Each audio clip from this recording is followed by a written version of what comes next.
It's time for another audiobook. This one is Her First Love, which is the second book in the Patriot Peak Resort, and it follows Israel, who you met in the first book, Her Second Chance, and Tiffany. So I hope you guys enjoy it. Chapter 1. Israel. Had he made the right decision?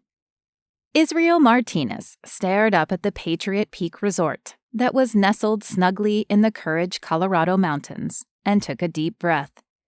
The place was beautiful and exuded a feeling of peace, but that wasn't why Israel had chosen Courage as his home.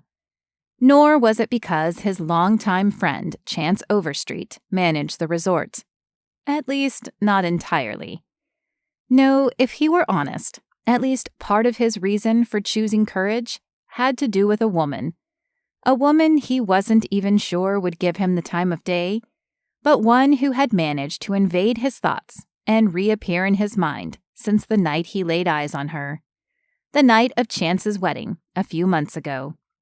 He had barely gotten to speak with her that night because she had been busy with her bridesmaid duties, but that hadn't affected his attraction to her. The question was, did she feel any attraction to him? He didn't know, but the hope that she might had brought him back to Courage when his military service ended. The hope and the offer from Chance to help him find a job, which was why he now stood outside the resort, gathering his courage to go inside. The lobby of the resort was bustling with activity, but having been there once before, and having an appointment with Chance, Israel headed straight for Chance's office. He knocked on the door jamb when he arrived, and Chance waved him in with a smile. "Why didn't you tell me you were here? I would have come out to meet you." Chance came around the desk and clasped Israel's shoulder in the familiar greeting they'd shared for years. "I just finished signing the lease on my place. Wasn't sure how long it was going to take, but since you said the afternoon was free..." He shrugged, letting the lift of his shoulders fill in the rest of his words. "Yep, I cleared the whole afternoon for you." Chance's grin was wide and almost mischievous, as if something bigger than hanging out with his friend fueled it. He squeezed Israel's shoulder one more time before returning to his side of the desk and taking his seat. He motioned for Israel to do the same in the chair across from him. "I'm so glad you found a place, because I have exciting news for you." "You do, huh?" Israel hoped it was a lead on a job. He had enough savings to cover his rent for a few months, but he would need to find a job soon to feel comfortable. Chance nodded and glanced down before sliding the sheet of white paper across the desk. Israel lifted a curious brow as he picked up the paper and began to read. Suddenly he paused and looked up at his friend, sure that Chance was playing a joke on him. "Are you serious?" Head of the maintenance department at the Patriot Peak Resort. It was too good to be true. "Dead serious, my man." Chance leaned back and shook his head as if amazed by the events. "Our lead maintenance man just up and quit last week, right after you called and said you were moving to town. I can't think of anyone more qualified to run the department than you, and I almost called you back to offer you the job over the phone, but I'm glad I waited to tell you in person so I could see your reaction."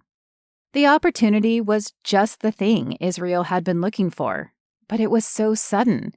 After all, he'd just moved into Courage, Colorado. The ink was probably still drying on his lease agreement. He'd hoped Chance would be able to help him find a job, but he hadn't expected to find a job this soon, much less this job. It was almost a dream come true, but... "What about the other guys in the maintenance department? They've been here longer. Shouldn't you promote one of them?" As much as he wanted to accept this job, he didn't want to take it from anyone who had been here longer and earned the right. "I would, if one of them wanted the job." Chance leaned forward and folded his hands on his desk. "I asked them when the last guy left. Our lead right now, Dustin, is about to have his first child. While he recognizes the raise would be nice, he also knows the hours are longer. He and his wife discussed it, and he doesn't want to take it on. The rest of the crew are either too young or not sure they want to stay in Courage long term. The short of it is, no one wants it, so not only would you be great at it, but you would be doing me a huge favor." Israel liked the idea of helping Chance out. He and Chance had served in the military together and become almost as close as brothers, especially after the last deployment they'd been on together had taken the lives of their friends and left Chance injured. Chance had then returned to Courage, Colorado, and taken over running the Patriot Peak Resort. Israel had finished his term in the military and then gotten out as well. Israel read the paper again. He'd never expected to receive such an amazing offer from his friend, but Chance had been there for him countless times, and if he could repay him with something this simple, and that would solve his problem as well, then he would be a fool not to take it. Plus, he would enjoy working with his friend. And Tiffany is around most days, so you could get to know her." Chance smiled, as if he'd been reading Israel's mind. Tiffany. The beautiful blonde he'd spotted at Chance's wedding. The one he couldn't shake from his mind, and who he would love the chance to get to know better. "Okay, where do I sign?" Chance's smile widened, and he scooted another paper over for Israel to sign. "Right here, my man." Israel scrawled his name across the contract, a sense of pride and purpose swelling within him. He'd known it was time to get out of the military. The horrors he'd witnessed weighed heavily on him, and the physical demand was taxing his body. But he hadn't expected everything to fall into place so neatly. He should have, though. The desire to come to Courage and settle down had been his own, but he was almost certain it was what God had planned for him as well, and he was not one to ignore proddings from God. "Great. Now let's get you set up with security clearance, and then I'll show you around. You only got the crash tour last time." Chance tucked the contract in a manila folder and placed it in a tray that was labeled Mary Beth. Mary Beth was his wife and office manager, and while Israel didn't know Mary Beth as well as he knew Chance, it was obvious she kept him organized. The tiny seed of jealousy that had sprouted within Israel at his friend's wedding nagged him again. He was happy for his friend, but he also wanted what Chance had found, a woman he could share his life with. He'd thought he'd found that once, but deployments and the stress of military life had worn on their relationship, and eventually she'd ended it. He'd been disappointed at first, but he was happy for her now, and he'd realized they were better friends than partners. Still, he hoped that he might get a second chance at love, now that he was out of the military and his life was more stable. As Israel followed Chance to the security office, he took in the environment around him. It was a habit from the military to always know his exits and the lay of every place he worked. And as head of maintenance, he would need to know this building inside and out. The walls were a calming tan and gold color, accented with blue, green, and maroon colors, creating a rustic and homey atmosphere. Whoever had decorated inside had definitely had a knack for it. "Here we are." Chance stopped outside a door marked security and gestured for Israel to enter. The room itself wasn't large, which made the man sitting behind the desk appear even larger. He stood as they approached, and Israel blinked in surprise. Either he had forgotten how large Dougie was, or he'd looked smaller in the suit he wore at the wedding. Maybe both. Israel was not a small man, but his average 5'10" build was nothing compared to the large black man who was built like a tank with broad shoulders and a massive chest. His dark hair was cut close, though not as short as military regulation, and he sported a neatly trimmed beard and mustache. "Israel, I'm sure you remember Dougie from the wedding. He's head of security here at the resort." "Good to see you again, Israel," Dougie said, sticking out his hand. Israel clasped Dougie's hand, unsurprised by the strength in the man's shake. "You too, Dougie. How's life treating you?" Dougie smiled, revealing a row of white teeth and softening the lines of his face. Can't complain. I assume you're joining the family here. Chance smiled and clapped Israel on the back. He is. Israel is taking over as head of maintenance. So can you get him set up with a badge and keys? You bet. Why don't you step over here to the camera, and I'll get the card made first, and then I'll get you the key. Israel stepped to the place Dougie had pointed out, feeling very much like he had when he received his first military ID. He'd been nervous, yet full of hope back then, and a similar sensation surged within him now as well. There was something about having a direction and a sense of purpose that made him feel grounded and safe. The camera clicked, and then a machine hummed, spitting out a hard plastic card a minute later. Here you go. Dougie handed him the card, and Israel studied it. Though grainy, it seemed to capture his warm brown eyes and soft smile perfectly. And more than that, it was his. A tether to this community that felt a little like coming home. That also serves as your key card and will get you into the resort. Dougie reached into a drawer and pulled out a single gold key on a small ring. This is the key to the maintenance room. You'll find all the equipment you need inside. Everyone on your crew has one, but no one outside the maintenance department does, besides Chance and myself. So try not to lose it. Israel nodded. He was not in the habit of losing things in general, much less something as important as this. But Dougie didn't know that. Didn't know him well, so Israel took no offense to the words. Dougie struck him as a brother-in-arms, a rule follower who took pride in his work. Israel had no doubt the two would become good friends. Thank you, Dougie. All right, let me show you the room and your office, and you can meet the guys. Israel thanked Dougie and then followed Chance down the hall to the maintenance room. Like security, it was on the ground floor, but it was much bigger inside.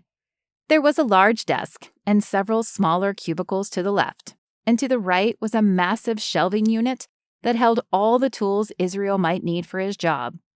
Toolboxes, plungers, electrical tape, it was all there. Wow, this is amazing. He could not remember the last time he'd had this much space or a key to his own office. Well, we do have to keep the place working and looking good, Chance said, clapping him on the back. It's not the newest building, so it does have its share of issues. That being said, if you need anything else, be sure to let myself or Mary Beth know. I will. So, how many men do I have? Israel was already running calculations in his head, and he knew that he would need at least 5 to keep the hotel running in top shape. More would obviously be better. There are 4 plus you. However, one of the guys is only part-time. Part-time? Is there any chance I can hire one more guy then? He could probably make do with what he had, but if the option was available, he would certainly rather have 5 full-time people. Chance smiled. Let me check with the boss, and I'll see what I can do. I thought you were the boss, man. With a chuckle, Chance shook his head. You got a lot to learn about married life. Come on, let's meet the guys. Chapter 2. Tiffany. Tiffany sighed as she sank into the couch. Long day? Her roommate Holly asked, looking up from her book. Before Tiffany got the job at Patriot Peak, she'd been a nanny, so she'd never rented her own place, a fact she quickly realized when she'd had to check into a hotel after her last nanny gig ended. Thankfully, she'd met Mary Beth, who needed someone to watch her son Lucas while she worked. Because Lucas was at the resort all day, a room had been part of her pay. But when she got offered the position of running the on-site child care center, Tiffany had known she would need to get a place of her own. Mary Beth had introduced her to Holly, and Holly, with her big heart, had offered to let Tiffany rent a room in her house. And the two got along well. Mostly. Holly was an outspoken girl from New York who said whatever came into her mind, while Tiffany was more reserved and quiet. Holly was also loud in the fashion department, while Tiffany wasn't. And when it came to cleaning, most of that fell on Tiffany's shoulders too. However, she couldn't fault Holly too much. The woman owned a restaurant and worked long hours. Plus, she often brought home leftovers for Tiffany. Leftovers that were generally better than anything she made fresh when she had the energy to cook. "They're all long," Tiffany said with a roll of her eyes. She loved her job, but that didn't mean it didn't drain her emotionally and physically every day. "I had a new kid today, and he was determined to shove everything he could find up his nose. I pretty much had to glue him to my side to make sure he didn't earn a trip to the hospital." Holly chuckled and folded down a corner of the page she was on before closing her book. Tiffany pressed her lips together to keep from saying anything about the habit. She'd never been one to dog-ear books. It just felt wrong, in her opinion, almost abusive. Books were meant to be read, but cherished. Time and effort had been poured into the pages, and folding down the corners just seemed dismissive of the hard work. But it was not her book, so she would keep her mouth closed. She chalked it up to Holly's nonchalant attitude about anything domestic. But it was one habit of Holly's that drove her crazy. "I don't know how you deal with little kids all day," Holly said, setting the book on the table next to her and crossing one leg over the other in her "let's chat" position. Maybe it was because Holly was the boss and didn't get to speak to people normally all day, but she often pulled out this therapist side of herself when she was home with Tiffany, and the chats turned into therapy sessions. Holly called them advice sessions more than Tiffany would like. "How can you not love kids? They are so innocent and full of wonder. Everything is new and exciting to them, unlike most of the rest of us who have become cynical and jaded." Okay, that part I can see. Holly had shared many stories of irate customers, so Tiffany knew she understood. But they're so messy and chatty. "You like Lucas," Tiffany pointed out, although she had to admit Lucas was one of the easier kids to like. Maybe it was the fact that his parents worked at the resort, so he knew he wouldn't get away with bad behavior. Tiffany remembered meeting a kid in school once whose father was the preacher of the church. She'd said there was a different standard of behavior expected for preachers' kids. And Tiffany wondered if the same might be said for Lucas. Was he more well-behaved than some of the others because it was expected, or because he was used to the routine? Or had Mary Beth just done a fantastic job at raising him, even though she'd done it as a single parent for the first few years of his life? Tiffany thought all of the options had probably played a role. "I do," Haley nodded, her lips pulling into a smile. "But Lucas is an amazing kid. He's easy to like. Plus, I've kind of known him since birth." Tiffany chuckled. That definitely helped. Even when she'd been a nanny, it had been easier to like the kids she'd watched grow up than when she first joined a new family. But that had little to do with the kids themselves and more to do with the comfort of the familiar. "Okay, well, most of my kids are easy to like. Plus, they really do say the cutest things. Someday, I want to have a whole brood of my own. Speaking of which, when are you going to start on that?" Holly's voice had slipped back into her advice tone, and Tiffany decided now would be a perfect time to get herself a drink. "I don't know." This was the one topic she hated discussing, partly because she wasn't a mother yet, though she desperately wanted to be, but also partly because she was still dealing with the insecurities she'd developed after her last long-term relationship. It had ended up being toxic, but Tiffany hadn't realized that until the damage had been done. She could still hear Connor's incredulous voice saying, "You want to give up law to be just a mom?" Just a mom? The words still felt like knives when she thought them. For as long as she could remember, she'd wanted to be a mom more than anything in the world.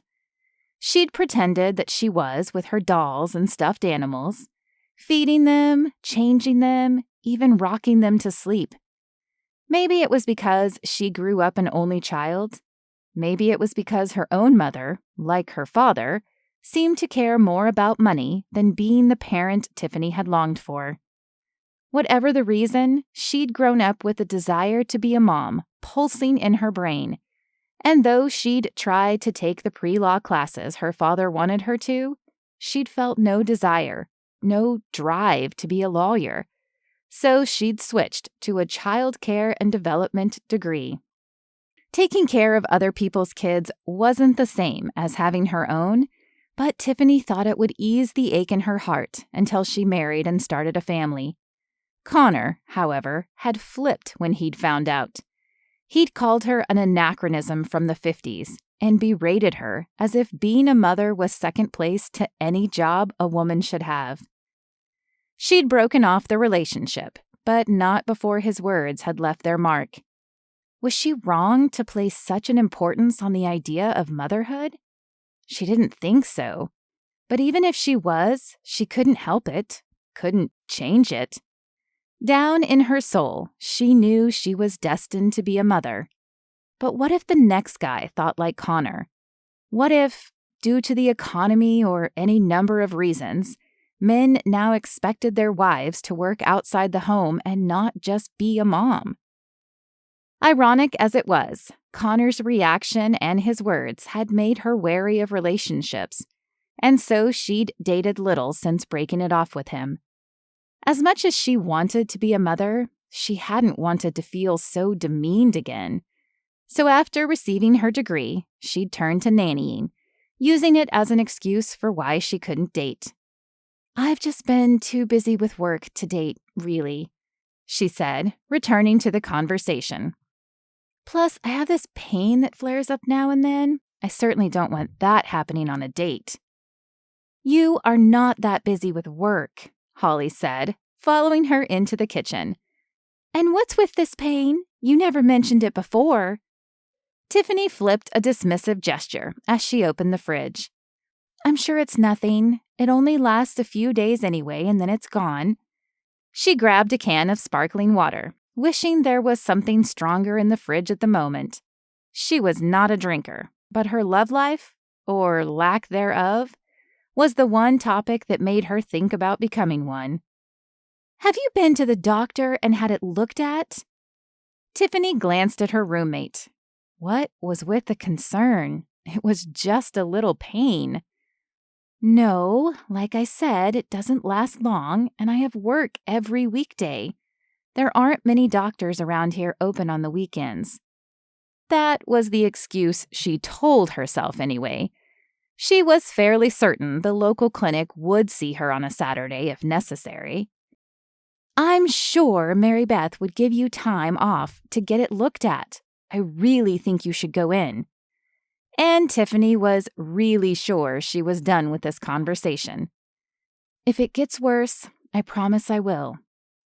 Holly's lips pursed, and tiny lines erupted on her forehead as if she wanted to argue, but instead she decided to change the topic. Back to the original question. "Okay, I'll let it go if you promise to get seen if it gets worse. But we really should talk about your love life. Do you realize you haven't been on a date since I've known you? Not one." Tiffany sighed. "Holly, I told you why. Connor was an idiot," Holly finished for her. "Look, I know his words hurt, but he was one guy, Tiffany. One stupid, idiotic guy who obviously wasn't the right person for you. You can't let his view turn you off men forever." "Not forever, just until I find the right one. The one who would be happy she wanted to be a mother. The one who would want a big family just like she did. The one who wouldn't find her dream appalling and old-fashioned and stupid." She took a swig of the soda and crossed to the pantry. Food. That was always a good distraction. Holly threw her hands in the air. You have to look to find the right one. If you want to have a house full of kids, you kind of need a husband to help with that. Well, she didn't actually need a husband, though adopting as a single mother was certainly a challenge. And while she could look into donor banks, they held no appeal for her. So having a husband would certainly make her dream of a big family easier. And she did want a husband and a family, so why wasn't she looking? The truth was that she was scared. Scared that the next guy would be like the last guy. So while she did want to try again someday, she wasn't sure someday had arrived just yet. She pulled out a tin of cashews and pried off the lid before grabbing a handful. You haven't dated anyone seriously either. She shot her roommate a pointed look before popping the cashews in her mouth. Maybe not seriously, but I have dated. Holly folded her arms across her chest and raised her eyebrows at Tiffany. None of them have worked out, but at least I'm taking a chance. You need to as well. Tiffany shook her head as she replaced the lid on the cashews and returned it to the pantry. I'm just not ready yet. With that attitude, you'll never be ready. Holly's voice had softened as if she knew it was time to stop pushing. On another note, the dishwasher is broken again. Again? Tiffany crossed to the contraption and opened the door. A week ago, the thing had decided to stop washing the dishes. But after an hour-long internet search, another few hours watching videos, and an even longer amount of time tinkering around with it, Tiffany had thought she had fixed it. Yeah, now it's not draining. I really think it's time we call a professional. Sure enough, there was a few inches of water down in the bottom of the machine. Great. Watching more videos was not how she had planned on spending her weekend. I'm sure I can fix it. I'll give you 2 days, Holly said, heading back toward the living room. And then I'm calling a professional. Tiffany sighed and leaned against the sink. Maybe Holly was right about everything.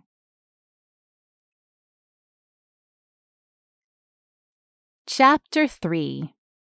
Israel.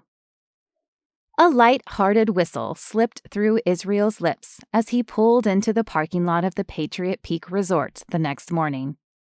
He could not remember a happier day, at least in the last few months.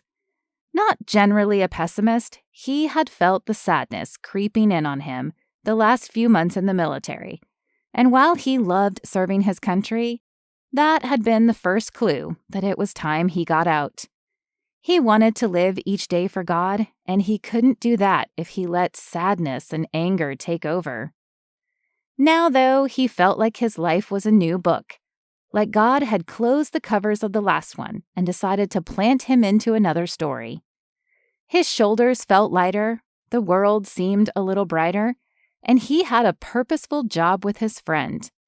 The only thing that would make this book even better is if he could find that special someone to spend his life with. Having grown up in a large family, Israel missed the noise of children running through the house, the squeals of laughter from them playing outside, and the pure joy that their innocent smiles seemed to inject into everyone around them. He knew he wasn't a woman with an internal clock ticking, but he suddenly understood what his mother had meant when she'd talked to his sisters about it. He wanted a wife and a family, and being patient was going to be one of his hardest tests yet. As he locked his truck, he heard the thud of something heavy dropping to the ground, followed by an annoyed grumble of mumbled words. Turning, he saw a woman squatting down and gathering items from the pavement. He jogged over to see if he could help. "Need a hand?" The woman glanced up at him, and his breath caught. It was Tiffany, the woman he'd been trying to talk to for days, but failing. Somehow, he either never crossed paths with her, or never had the right words when he did. "Sure, can you help gather the tools?" She gestured to the plastic tools scattered around. "Tools are my specialty," he said with a smile as he picked up a hammer. Okay. She chuckled softly and shook her head, and it was obvious from her tone that she either hadn't caught his joke or thought he was a little nuts. Maybe both. Because I'm the new maintenance guy and I work with them all day? Israel could not believe he was messing this up so badly. He didn't normally have trouble speaking to people, but he'd always been shy around women he found attractive. And Tiffany was the most attractive woman he'd laid eyes on in a long time. He didn't even know what it was about her, but he felt she was a kindred spirit when he looked at her. Maybe it was the warmth in her smile or the sparkle in her eyes. Whatever it was clearly turning him into a tongue-tied idiot. Taking a deep breath, he tried again, sticking out his hand. I'm Israel, the new head of maintenance. Tiffany. She shook his hand, her head tilting as she looked at him. Wait, Israel? From the wedding? Chance's best man? Israel's chest puffed out as he smiled at her. She remembered him. That's right. I'm surprised you remember. We didn't really get a chance to talk much that night. Tiffany laughed. Yeah, I was pretty busy trying to be a bridesmaid and keep track of Lucas that day. Her eyes widened as if his name had jogged a memory. Shoot, I'm going to be late. Right. Israel quickly gathered the rest of the tools and dropped them into the open box. Sheesh, way to make a good impression. Here he was prattling on at her while she needed to get to work. That didn't stop the next question from falling out of his mouth as he picked up the last item, though. What is all this, anyway? New toys for the kids. I've had a lot more boys the last few weeks, and I figured they would enjoy a hardware area. Of course, I have no idea how to put this together, but at least they can play with the tools while I figure it out. She bent down to grab the box, but Israel beat her to it, hoisting it up easily. I could help you, if you'd like. He hoped he didn't sound as eager as he felt. If he did, he would probably send her running for the hills. He needed to play it cool, but he'd kind of forgotten how to do that. You don't have to do that. I'm sure you have real work to do. She reached for the box, but Israel shook his head. I'll carry this for you. And really, it's no big deal. I finished everything on the list yesterday, so there's nothing waiting on me. He needed to stop talking. He was starting to sound like a pathetic puppy, and that was not the image he wanted to plant in her head. Tiffany blinked at him for a second, and then chuckled softly. Yep, you're definitely new around here. I love this place, but there is something that needs to be fixed nearly every day. In fact, I'm pretty sure the sink in the childcare bathroom was backing up yesterday. Well, then I'll fix that too. Was his mouth incapable of staying closed? He clamped his lips shut, determined not to push again if she said no. Her gaze held his a moment longer before the corners of her lips lifted in a soft smile. Well, thank you. A sense of relief surged through him as she turned to her car and opened the back door. Her smile gave him hope that he hadn't completely destroyed her view of him. He waited while she grabbed more boxes from her back seat and locked the car. Then he fell into step beside her, unsure if he should keep the conversation going or allow the silence to remain. Tiffany shuffled her load to one side in order to scan her card at the door. So, were you in the military with Chance? Israel nodded, glad that she'd taken the initiative this time. I was, but I didn't re-enlist this last time. He fell into step with Tiffany once more as they headed for the child care center. Why not? Israel hesitated. If he told her the truth, would he scare her away? He thought he might, but at the same time, he was looking for a woman with a similar desire to his own. If she didn't have that, then maybe it was better to know now. There were a few reasons. I've seen a lot of tough things during my time in the military, things that weigh heavy on you. He thought of all the friends he'd lost over the years. and I realized I wanted to settle down and start a family." Oh. This time her cheeks flushed pink, but it only enhanced her beauty in Israel's eyes. Her mouth parted and then closed, as if she wasn't sure what to say to that, and Israel hoped he hadn't just made a huge mistake. "Well, here we are," she said finally, opening the door to the childcare rooms. "You can just put that box down anywhere."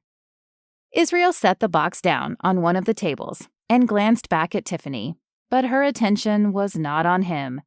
Instead, she was focused on the items she'd carried in. Israel cleared his throat. "I just realized I don't have my tools to fix the sink, but I'll grab them and be right back."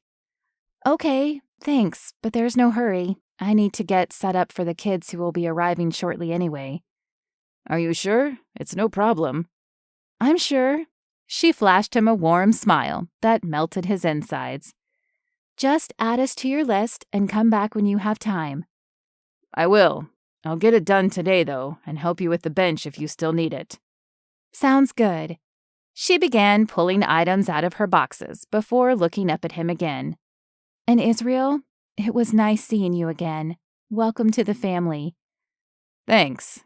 He hadn't thought this job could get any better, but the interaction with Tiffany told him that maybe it could.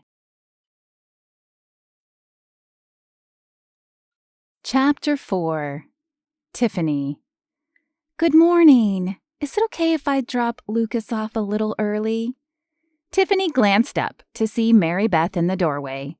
Her strawberry blonde hair was pulled into a low bun at the back of her head, and her dress slacks and silk shirt declared her professionalism. But though she was in charge, Mary Beth had a heart for others, and it showed. A lot of bosses would just assume they could leave their kids before the official opening time, but Mary Beth always asked if she needed to. "Of course, he can help me assemble the workbench I got for the kids." She smiled and waved Lucas in.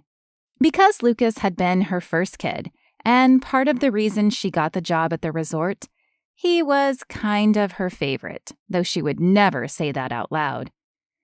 "He could, but wasn't that Israel I just saw leaving here?" Mary Beth pointed a slender finger at the door. Tiffany felt her cheeks heat up. "Yeah, he helped me carry these boxes."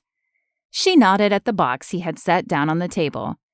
"I dropped that one in the parking lot this morning and tools spilled everywhere. He helped me pick it up and bring it in." "How nice of him. Of course, that's Israel for you. Chance is always talking about how willing he is to help others. You know, he could help you with the bench." A suggestive tone colored Mary Beth's words, and she lifted a brow in emphasis. Tiffany bit back her smile. "Yeah, he offered, but I told him it wasn't necessary. I'm sure I can figure it out, and he has his own work to do." "What?" Mary Beth's mouth fell open in a perfect O. "Why on earth wouldn't you let him help you? It would be the perfect way to get to know him better." "Would it? I can just imagine the great conversations we could have between parent drop-offs and kids screaming for my attention," Tiffany said with a chuckle. She wouldn't mind having a conversation with Israel. He had been helpful, was certainly easy on the eyes, with his muscular frame and kind eyes. And he wanted a family. But having a meaningful conversation at her job with children running around made about as much sense as trying to sell heating pads in the desert. Mary Beth laughed and wandered over to the box Israel had placed down. "You're right, but what did you think of him?" She began taking out the plastic tools and handing them to Lucas. "He seems nice." Tiffany wondered where this conversation was going, and she narrowed her eyes at her friend. "Why?" "I was just curious. I don't know him well myself yet, but Chance speaks so highly of him." "So you said." Mary Beth began assembling the workbench pieces. He also told me that Israel was quite taken by you at the wedding. Ah, now this was making more sense. Her friend was trying to play matchmaker. What was it with married people trying to set up their single friends? She could be annoyed, but instead she found herself warmed by the thought that Israel was taken with her. He did he? I find that surprising since today is the first day I've spoken with him. You don't have to talk to someone to find them attractive. Mary Beth flashed a smile and wiggled her eyebrows. I'm pretty sure you just need to have working eyes for that. That was definitely true. Tiffany remembered how her breath had caught momentarily when she'd first looked into Israel's chocolate eyes that morning.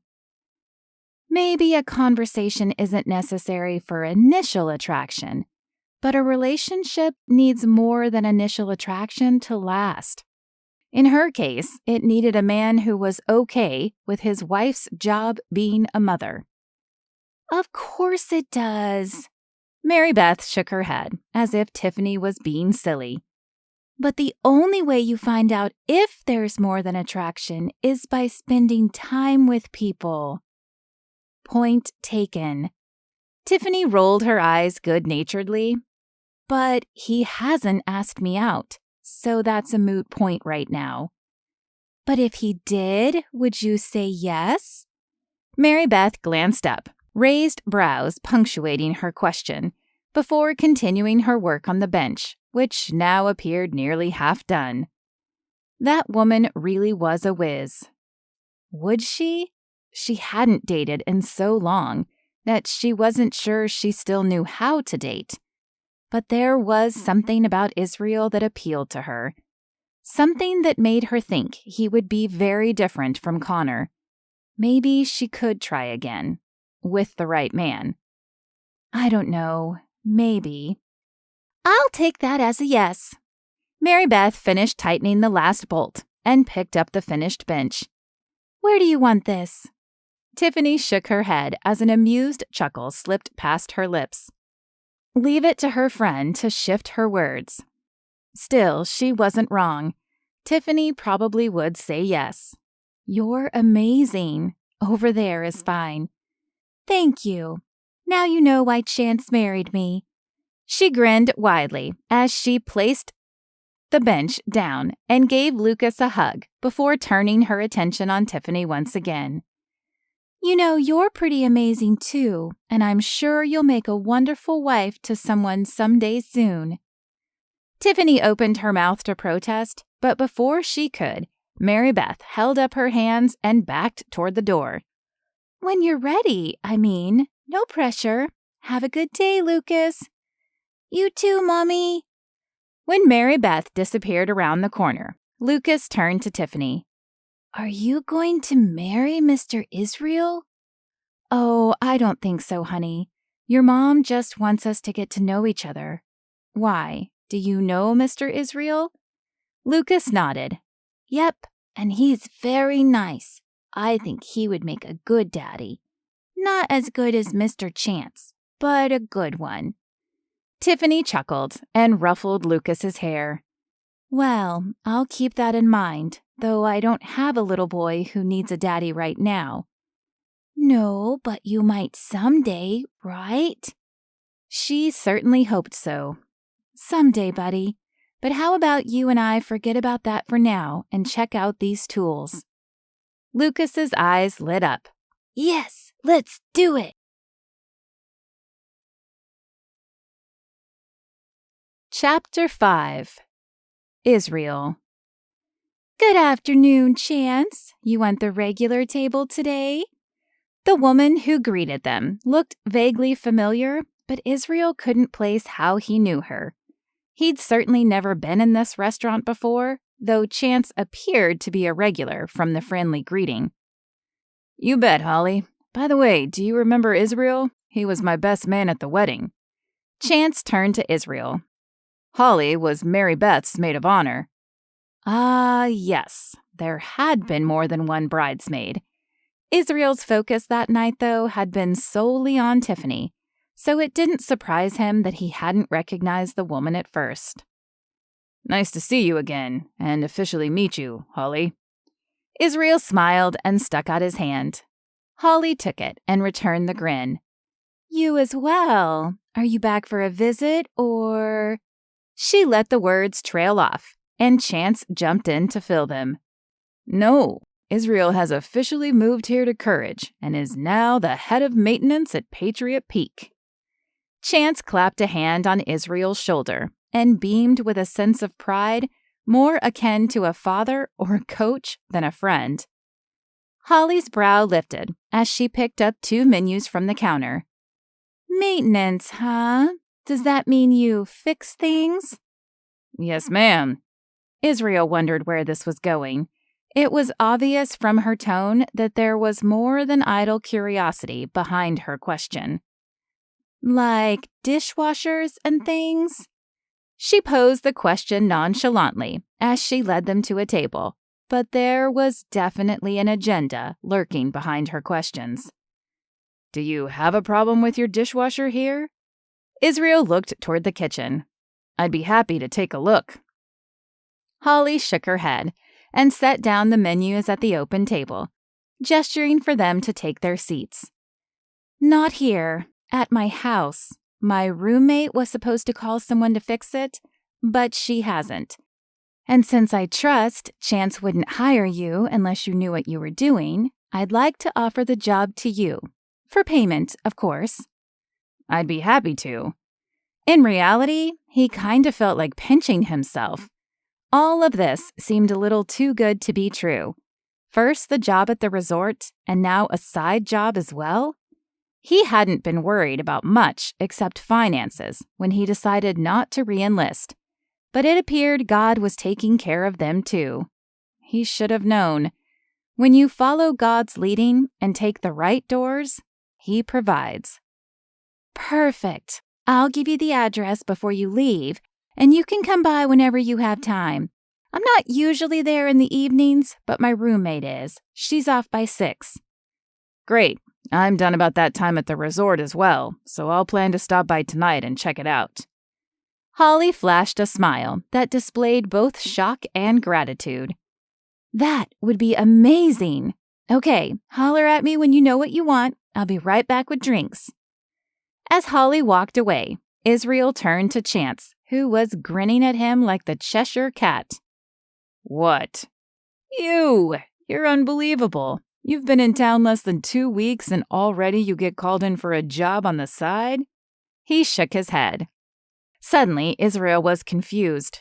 Was his friend upset he'd taken the job? It's okay, right? I didn't think it would go against any policy since it will be after work time. Relax, Iz. It's great. The more you get involved here and realize how great this place is, the less I have to worry about you packing up and moving somewhere else. Besides, Holly is awesome, and I know she'll do you right. Now, let's talk about Tiffany. Mary Beth told me she saw the 2 of you walk in together this morning. Israel dropped his eyes to the table as the heat crawled up his neck. Yeah, we did, but it's not what you think. She dropped some boxes, and I helped her carry them in. End of story. You didn't ask her out? Did you change your mind about her? Because I remember your eyes being glued to her the night of my wedding. Israel shook his head, wishing he could push the heat creeping up his face back down. No, I didn't change my mind. It just wasn't the right time. It wasn't the right time? Chance's eyebrow arched on his forehead. You were alone with her, right? Are you waiting for a personal invitation? I don't know. Israel bit the inside of his lip as he thought about why he'd hesitated asking her out. It just didn't feel like the time. She was late and focused on getting her day started. Chance let out a soft chuckle. Well, don't give up. I'm sure the right time will present itself, and I think you 2 could be great together. We'll see. Israel hoped his friend was right, but only time would tell if there was something more between himself and Tiffany than hope and a prayer.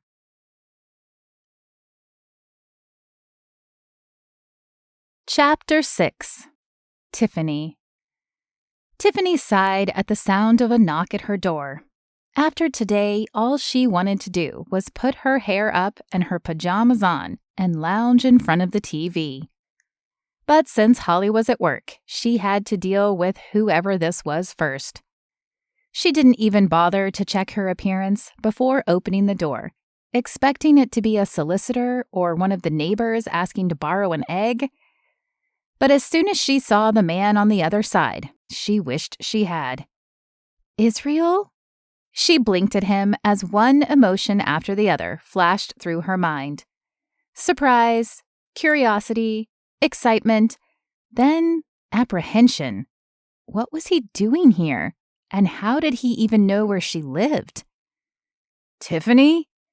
Her nerves calmed when he seemed just as surprised as she was. I didn't know you lived here. Then what are you doing here?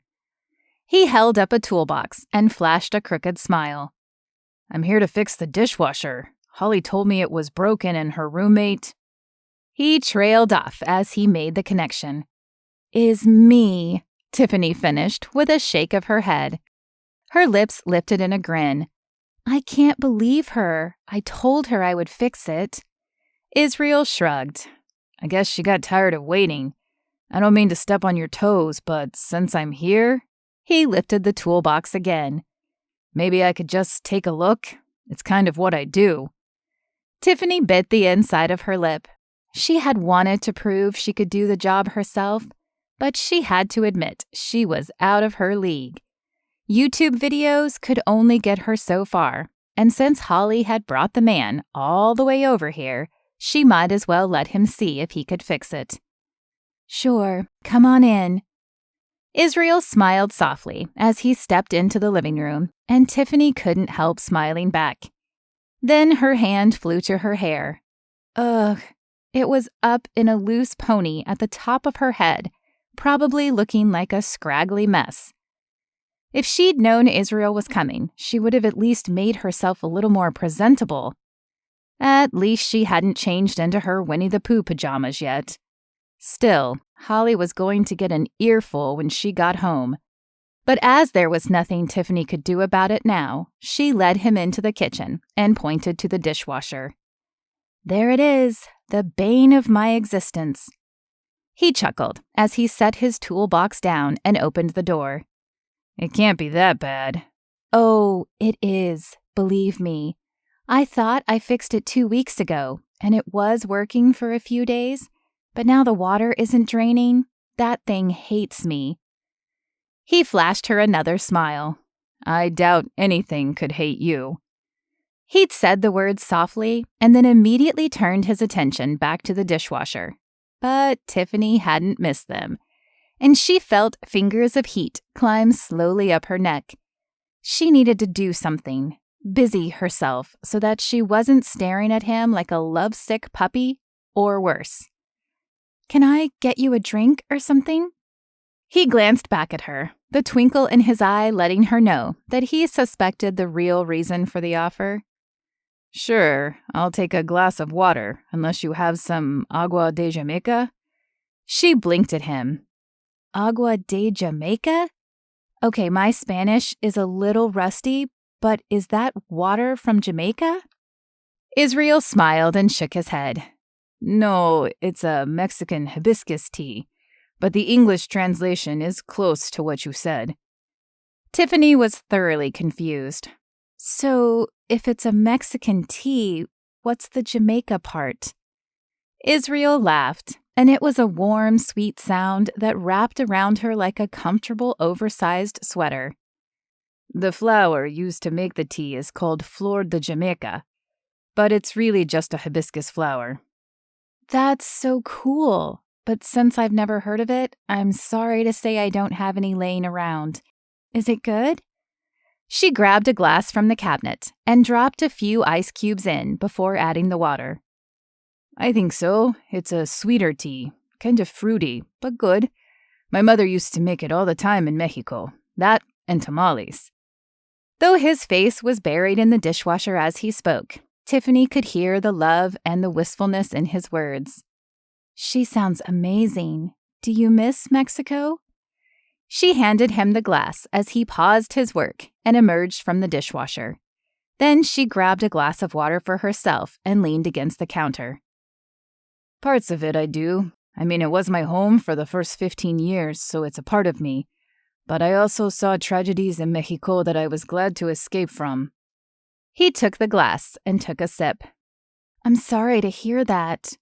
Tiffany had only been to Mexico once, but it had been a week-long trip for her father's business, and they had stayed in the more affluent part of Mexico.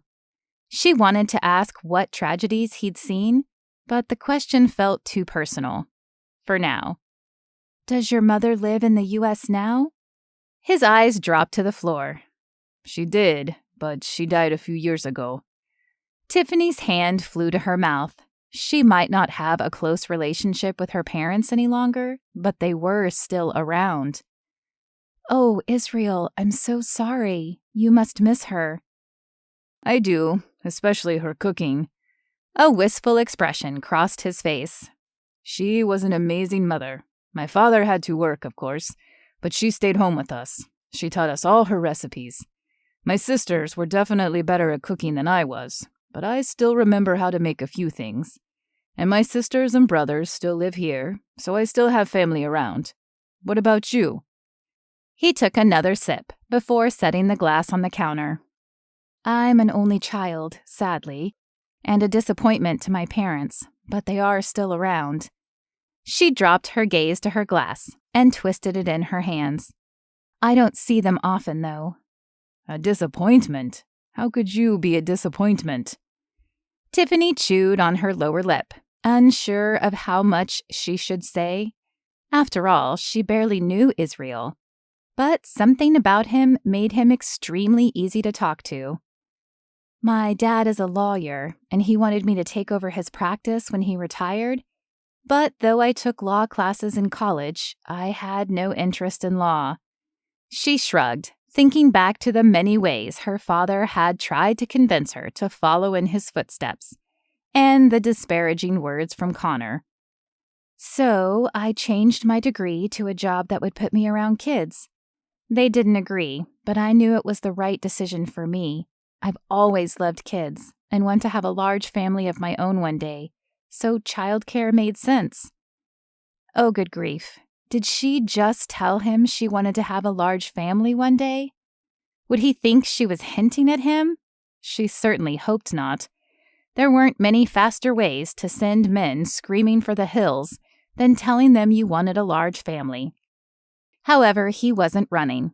Instead, he was smiling at her with that super cute, super charming smile of his, and she noticed that it was slightly lopsided, but that only made her like it more. I want a big family, too. Coming from such a large family, I can't imagine a small one, though I know it works for some people. And I think it's amazing that you're following your own dream. I bet you haven't disappointed your parents as much as you think you have. As he held her gaze, a feeling of warmth flooded Tiffany, and the need to do something to break the intensity of what she was feeling bubbled within her. Thank you, and you might be right about my parents. She took a deep breath as he continued to smile at her and the silence stretched out. I'm going to let you work. I've probably bothered you enough, and I know Holly will give me grief if I keep you from getting the job done. She crossed to the sink and put her glass down before making her way back to the living room. As she did, Israel's soft chuckle reached her ears, and her face flamed. He knew he was having an effect on her, and she wasn't sure how she felt about that. Determined to get her mind off Israel and her traitorous heart that was now beating erratically in her chest, she grabbed a book off the coffee table and curled up on the couch. It did no good, though. Her ears were attuned to every noise coming from the kitchen, and every clank created a desire to turn and see what he was doing. She forced herself not to, but she could not shut down her mind, which continually replayed the conversation, and his smile, in her head, instead of focusing on the words on the page. When she heard what sounded like him closing the dishwasher and standing, she shut her book and returned it to the coffee table. Whatever she'd read would have to be read again, as she had no idea what the words had said.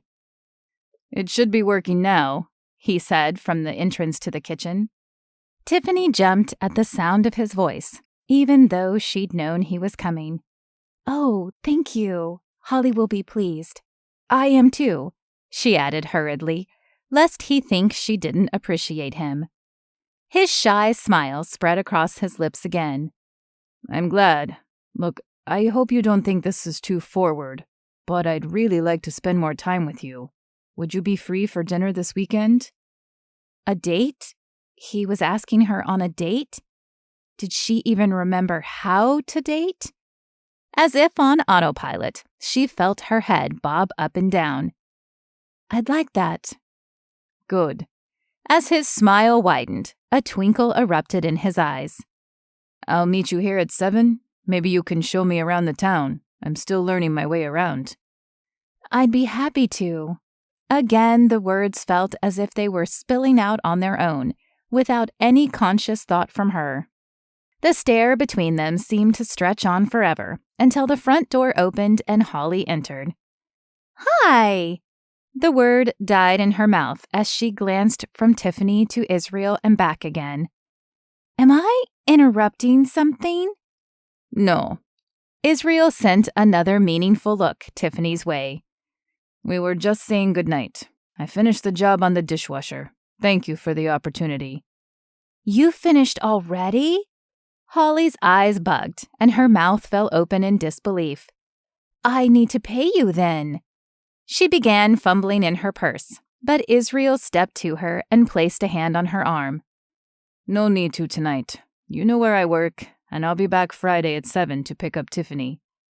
He flashed her another grin, as if he enjoyed dropping the bombshell. Her mouth fell open in surprise, but before she could respond, he stepped out of the house and called, "Good night, ladies," before he disappeared into the dusk. Holly shut the door and then turned her full attention on Tiffany.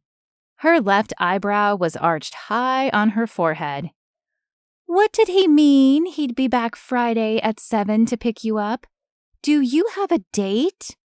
Though she could not believe she'd said yes, suddenly the desire to squeal like a schoolgirl welled up within her. "I do. Oh my gosh, I'm so happy." Holly enveloped her in a hug, and the two danced around the living room before stopping when they realized how silly they must look. "Okay, I know it's getting late, but you have got to tell me all about it." "How could I not?" Tiffany was too excited to sleep at the moment anyway. "Come on, I'll tell you everything."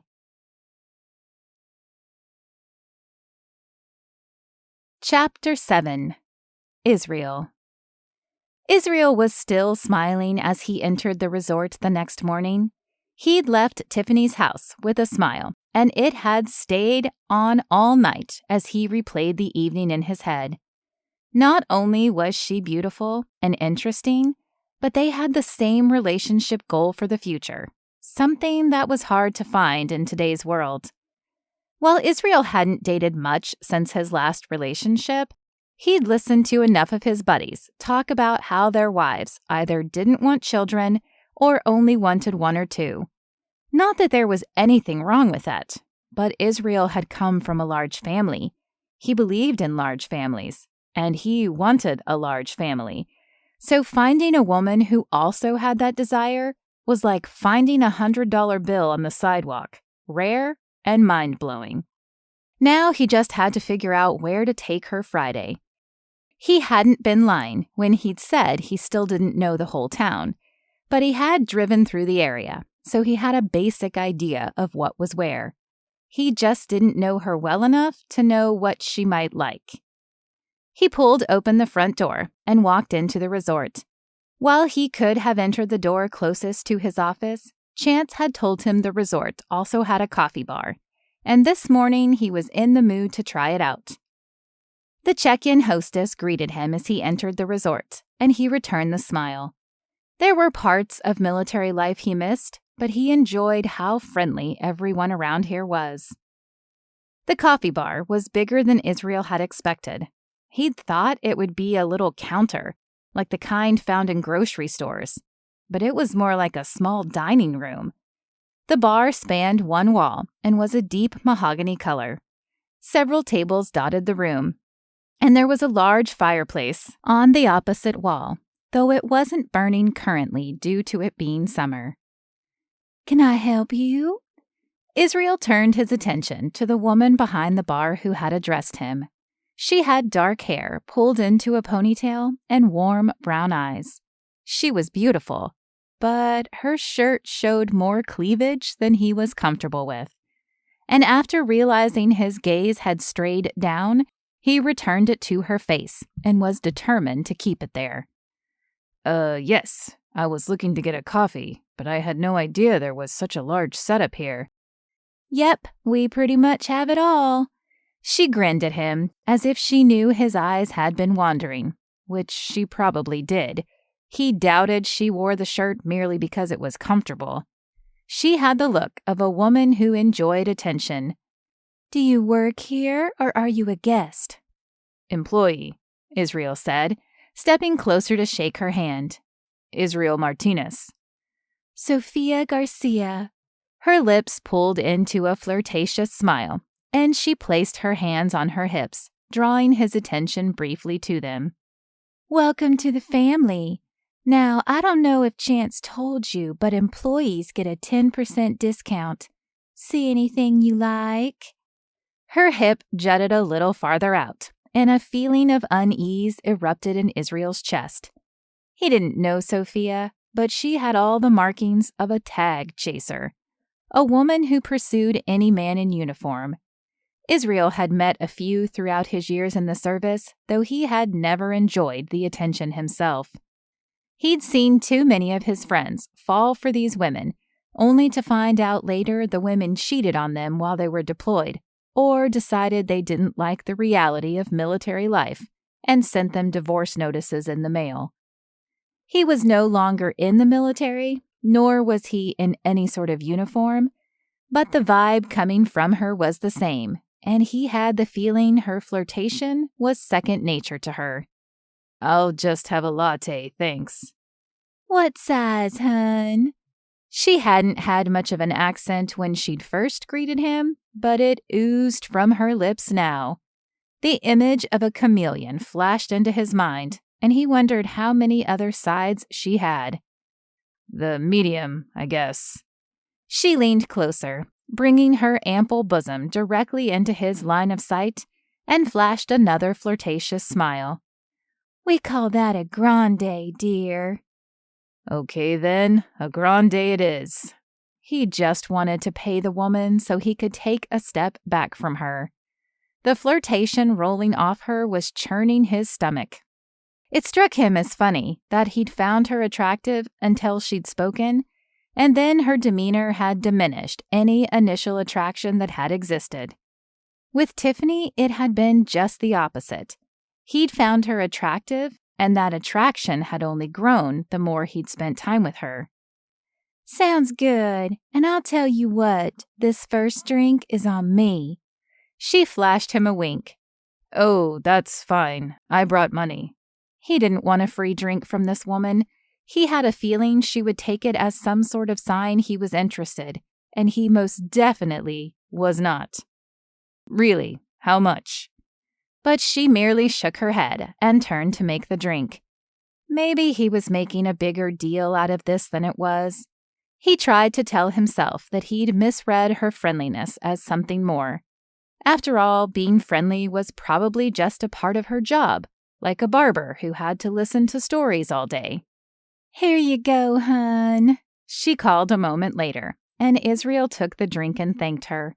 She flashed another wink as she flicked a towel over her shoulder. "Come back anytime." He wasn't sure he would be coming back anytime soon, but he nodded at her before he turned toward the door.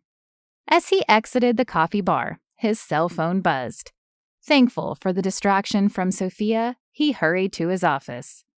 "Hey, boss." Dustin looked up as he entered the office, Room 303 called with a clog, so I sent Josh up there, and Tiffany just called in. Evidently some kid reclogged the sink you just fixed, so I thought you might want to handle that one yourself." He flashed a mischievous grin, causing Israel to wonder just what was being said about Tiffany and himself behind his back. He'd have to ask Dustin or Chance about it later, but right now he needed to go fix Tiffany's sink. Again. He took a sip of his latte before setting it on his desk and grabbing his toolbox. The coffee wasn't bad, but it would have to wait, which was okay with him. Seeing Tiffany definitely held more appeal than the caffeinated beverage. "Back in a bit," he said to Dustin, who flashed another impish grin at him as he stepped out of the office. Tiffany met him at the door, an apologetic expression on her face. "I'm so sorry, Israel. I turned my back for a moment on this kid, and the next thing I know, the sink is overflowing." She shook her head. "I have no idea what he shoved down there." Israel placed a hand on her arm and offered a sincere smile. "Don't worry about it. He's just keeping me in business." With a good-natured chuff, Tiffany rolled her eyes, but led the way to the sink. As Israel set his toolbox down and prepared to get started, a small boy sat down next to him. "What you doing?" "Fixing the sink," Israel said with a smile. "What are you doing?" The boy looked at him as if he'd lost his mind. "Watching you. Duh. Timmy, that's not how we address adults," Tiffany said, a pink flush of embarrassment gracing her cheeks, though she had no reason to be embarrassed. Israel lifted a hand to let her know he had this under control. "Miss Tiffany is right, but I'm guessing that you didn't mean to be disrespectful, Timmy. Do you like fixing things?" Timmy shrugged. "I guess, but no one really lets me. They always tell me I'm too little." Israel felt for the boy. He'd been small when he was little too. Heck, he wasn't that large now. At only 5'10", he was on the shorter side for men, and while the military had kept him in shape, he had never been the most muscular either. "Would you like to help me?" Timmy's eyes lit up. "Really? You would let me?" "Sure. I remember being your age and not feeling very useful." He leaned closer to the boy, as if sharing a secret. "It does get better as you get older, and sometimes watching will help you learn things." As Timmy nodded and smiled at him, Israel knew he had made a friend. He showed Timmy what all the tools were, giving their names and uses before allowing Timmy to use them. When Tiffany came back around, the amazement shone on her face, and Israel tried not to let his pride get the better of him. Still, he couldn't help but think he'd scored some serious points with Tiffany. Chapter 8. Tiffany. Tiffany gripped the sink as a wave of pain flooded her abdomen. She'd been having the pain on and off for a few weeks, but it had been getting better, or so she'd thought. What was going on with her, and why did it have to happen tonight? Israel would be here in half an hour. She took a deep breath and glanced up at the mirror. She was pale, but otherwise she didn't look sick. Perhaps with a few pain pills, she could diminish the pain enough to get through the date. After another few breaths, the pain subsided to the point that she could stand upright without feeling like someone was jabbing her with knives. Flipping out the bathroom light, she headed to the kitchen for Tylenol.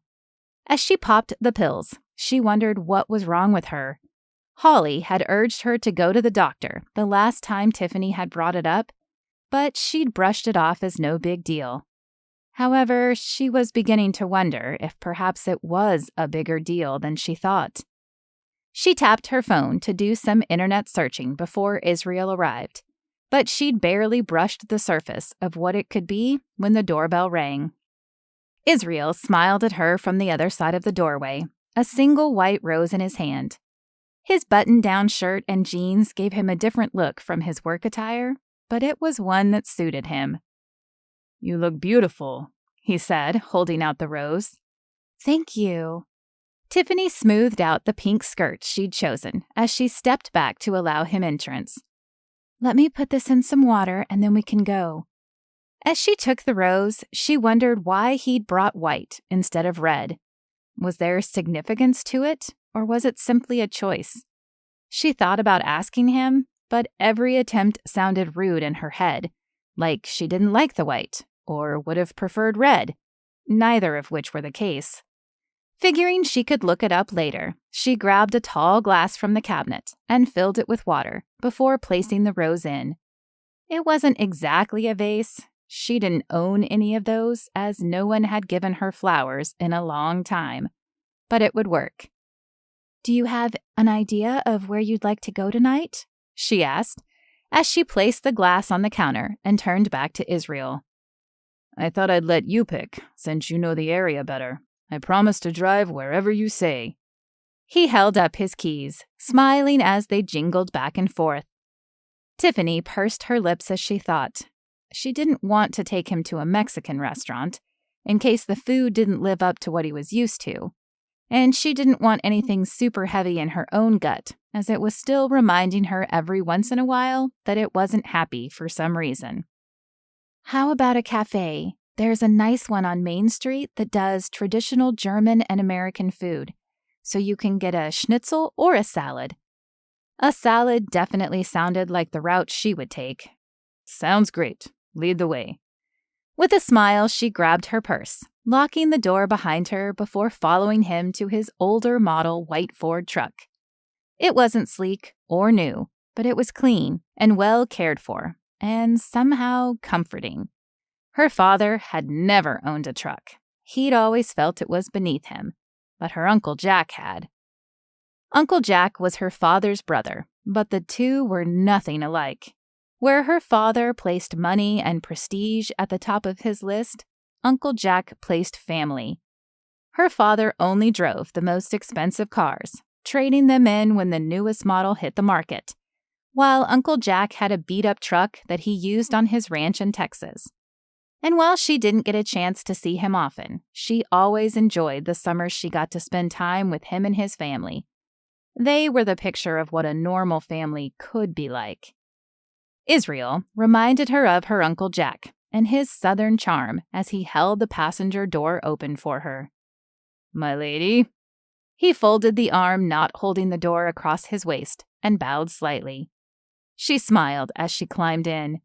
In a world where chivalry was often looked down upon and mocked, Tiffany had never expected to find a man in courage who exuded it with grace.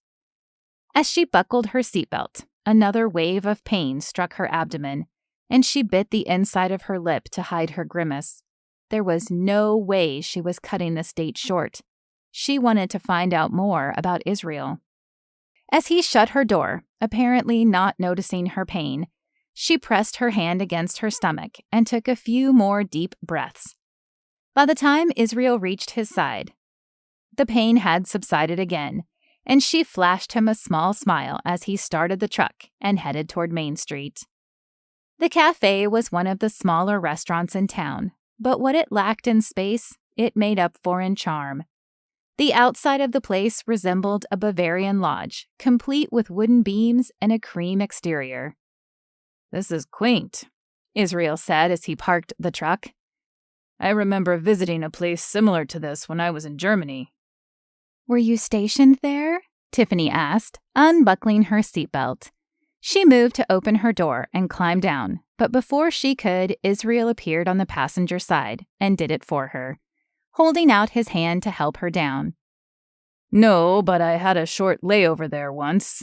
We had a few hours, so they took us to the nearest town for food, and there was a restaurant that looked very similar." "I always wondered if they actually looked like this in Germany," Tiffany said, as Israel opened the large wooden door for her. "Maybe one day we'll have to find out." He shot her an impish side smile as the hostess greeted them. "Table for two?" She was cute in her short Bavarian dress and pigtails, but Israel barely even glanced at her as he nodded. Another trait that Tiffany found refreshing.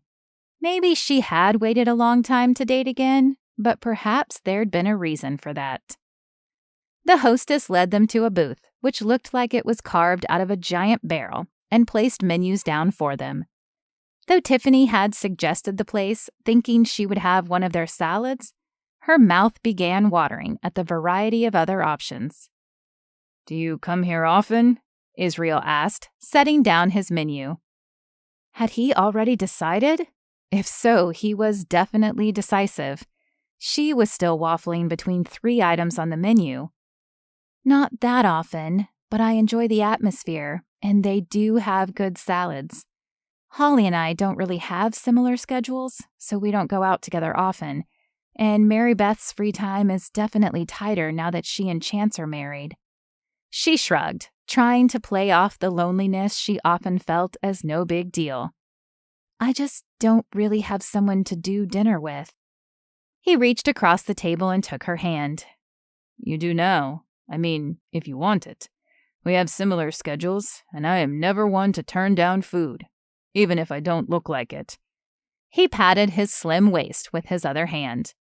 Tiffany glanced down at his hand on hers. She'd only met Israel recently, but there was something about him that made her feel as if she'd known him longer.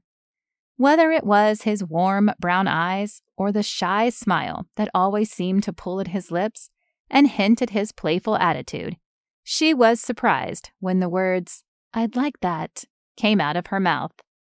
While she wasn't surprised to find the words were true, she was shocked she had agreed so readily. After Connor's berating of her dream, she'd sworn off men for a time. Then she had gradually begun looking again. At least, she'd told herself she was looking again.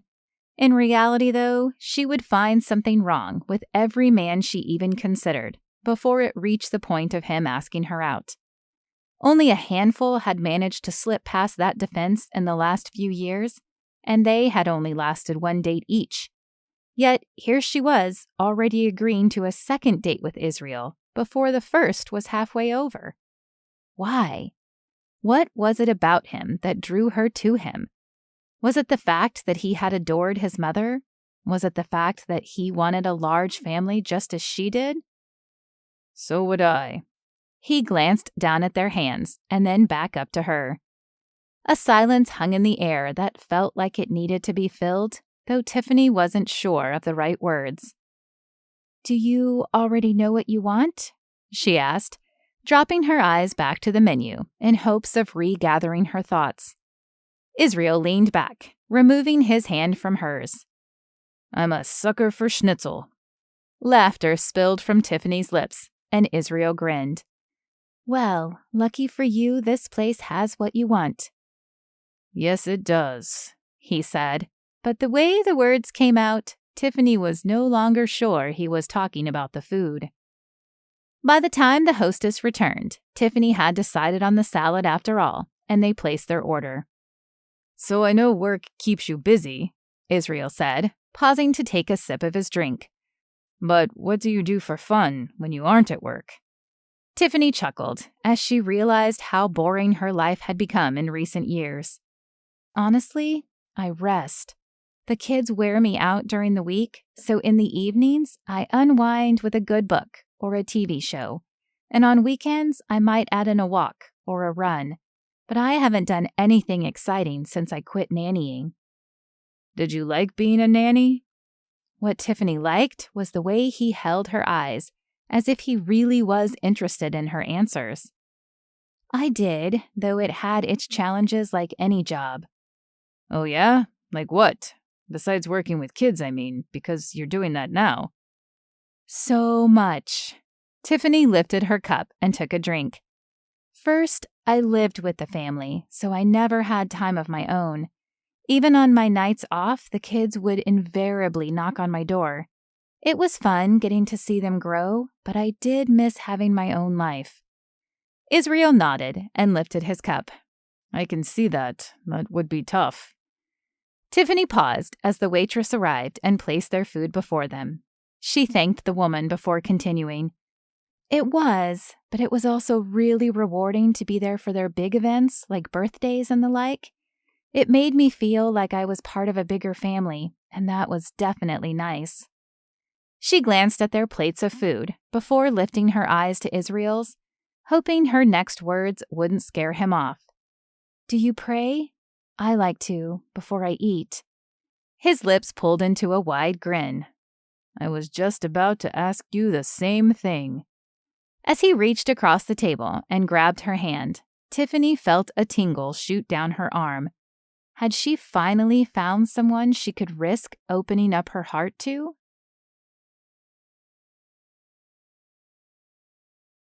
Chapter 9. Israel. Israel could not remember a time he'd had a better weekend. After the dinner on Friday with Tiffany, they'd set up a church date on Sunday. As he was still new to the area, he'd agreed to try her church and found it refreshing. The pastor seemed biblically sound, and he'd taken copious notes over the sermon.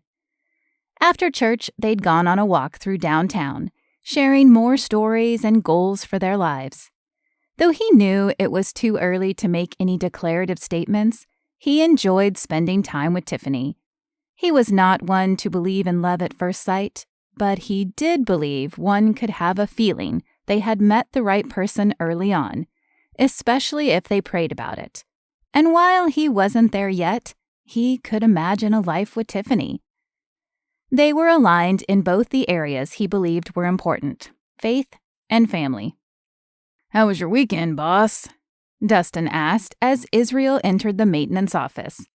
His teasing tone caused Israel to pause and consider his words before answering.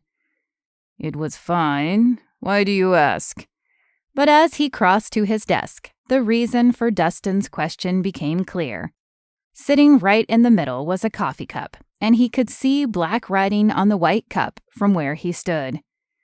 "Yeah, it seems like you have another admirer who may not know about your budding workplace romance."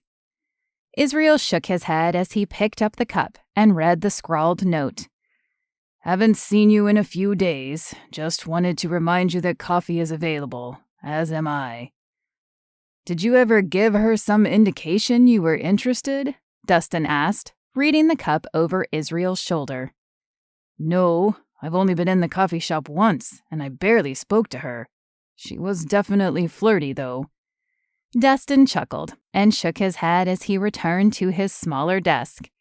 "Yeah, I've heard. So what are you gonna do about it?"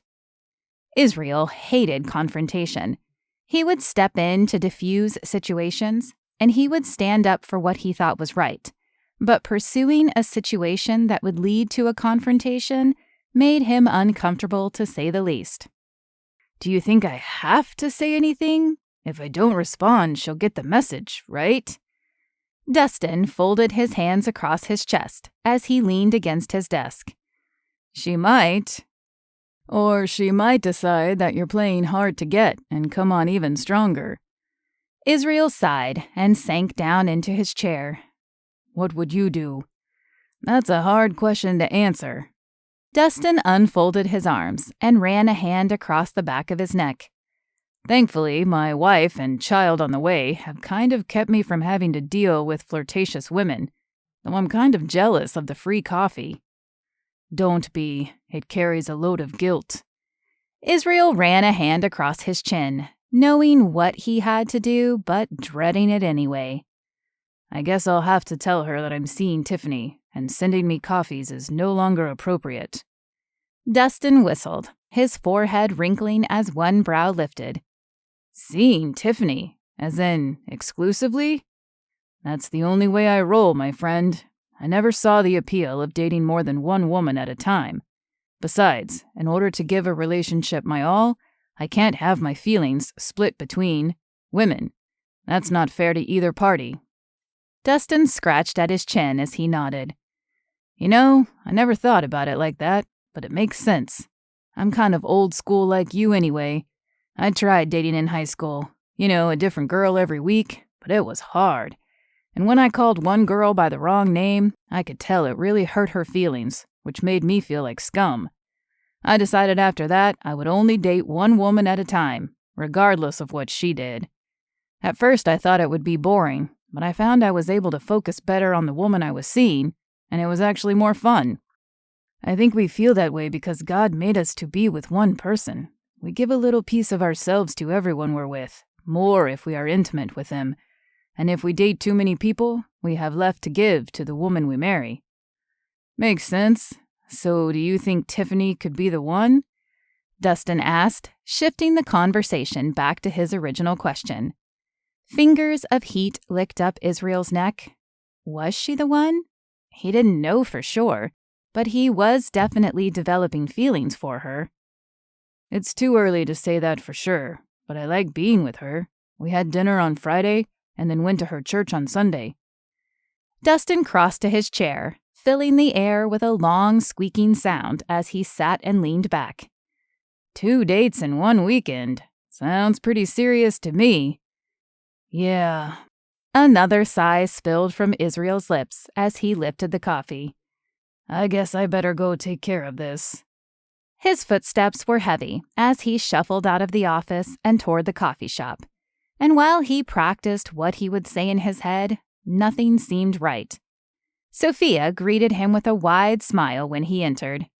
Hey, sugar, did you get my present? Her shirt displayed less cleavage today, but her hip was still cocked suggestively with her question. I did, and thank you, but I'm going to have to ask you not to send any more free coffees to me. Sophia's smile slipped, and tiny wrinkles of confusion erupted on her forehead. Why not? Israel shifted uncomfortably.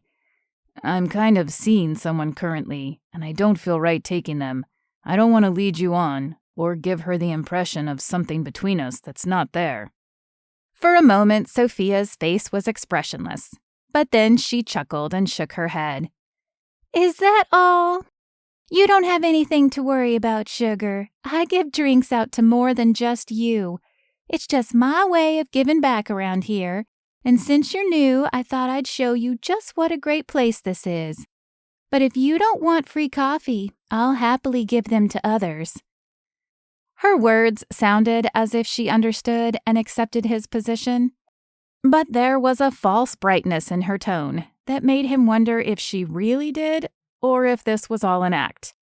He didn't want to call her out on it, though, as he guessed that might make the situation worse.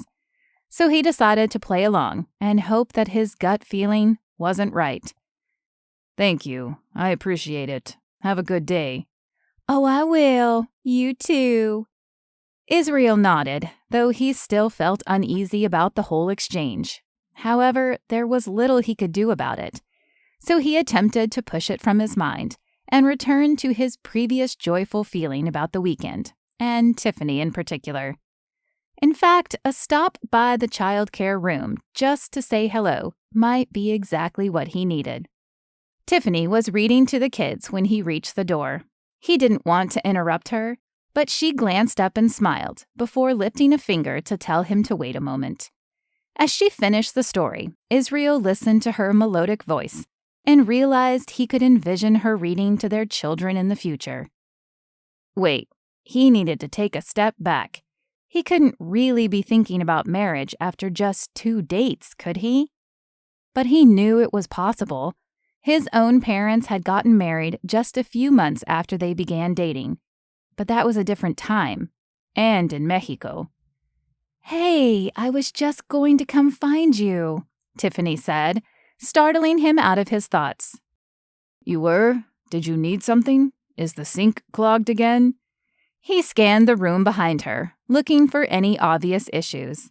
Tiffany laughed and placed a hand on his arm. No, silly. I just wanted to come see you and wish you good morning. Israel returned her smile and covered her hand with his other. I guess great minds do think alike. I won't keep you long, but do you feel like doing something tonight? She nodded. Do you golf? Golf? He shook his head. I can't say that I do. Her smile widened. Good. Then I know exactly what we're doing tonight. I'll send you the details later. She looked down as a little girl tugged on her pants. I gotta go. See you tonight, though. Looking forward to it. Israel watched as she scooped up the little girl and swung her through the air, eliciting squeals and giggles from her before she set the girl back down. Yes, she would definitely make a great mom one day. That was for sure. Chapter 10. Tiffany. "So, where are you going tonight?" Holly asked as she slid into the seat across from Tiffany. As owner of the restaurant, she didn't have long to chat, but at least she managed a few minutes with Tiffany whenever she came in. "Glow golf at the mall?" Tiffany smiled as she remembered their encounter that morning. She'd been thinking about Israel since their church date the day before, and just when she was about to make up an excuse to go see him, he'd appeared at the childcare room door with a smile and a friendly greeting. She tried not to take it as a sign. After all, they were in that fun honeymoon stage of dating where you could never get enough of the other person. But it was interesting that he'd appeared just as she was about to go find him. "A date in the dark, huh?" Holly wiggled her eyebrows suggestively, though she knew that Tiffany would do nothing inappropriate, even in the dark. "Ha ha, very funny. It's glow-lighted, so it's not exactly all dark. But even if it was—" I know. Holly leaned back and held up her hands. "You wouldn't do anything. We haven't even kissed yet." Though Tiffany had played the moment over and over in her head. What would it be like to kiss him? Israel was clean-shaven, so she had no doubt that his cheeks would be soft, and if the smoldering looks that came out of his eyes hinted at his kissing ability, she couldn't fathom it not being mind-blowing. "I bet tonight will be the night then. What will this be, your second date?" "Third, if you count church and the walk after." Tiffany still had trouble grasping that she'd gone from no dates to now 3 in 4 days. 3 dates? Is this getting serious? Holly's brow lifted in question. Tiffany pressed her lips together as she thought, "I don't know, but he seems really nice. I guess I'll know more after tonight." She glanced at her watch. "Speaking of which, I need to get out of here if I want to clean up before he arrives." "Okay, have fun." Tiffany had no doubt she would do just that. She waved goodbye to Holly and headed home to take a quick shower and freshen up. They had set the date for 8 o'clock, and Tiffany had eaten a light dinner with Holly, so by 10 till 8, she was ready and waiting. As expected, the doorbell rang 5 minutes later. She smiled as she opened the door. Israel had told her once that he'd picked up a mantra in the military. Arriving early is on time, arriving on time is late, and arriving late is grounds for reprimand. It made sense when you thought about it, and she certainly appreciated that he showed he valued her time as well by showing up early. "I'm going to warn you now that I'm not a good golfer," he said with a crooked smile. "I've tried once or twice, but there's a reason I never took up the sport." "Don't worry, I'm no Tiger Woods either." She joined him on the step and locked the door behind her before grabbing his hand.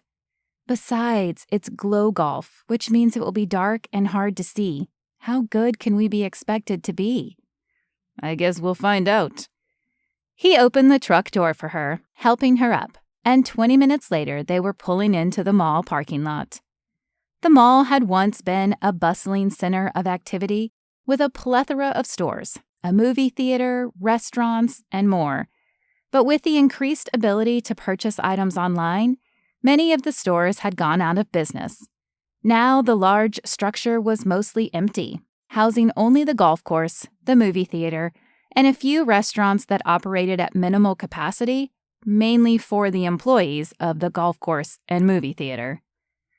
"It's so sad to see it like this," Tiffany said as they approached the entrance.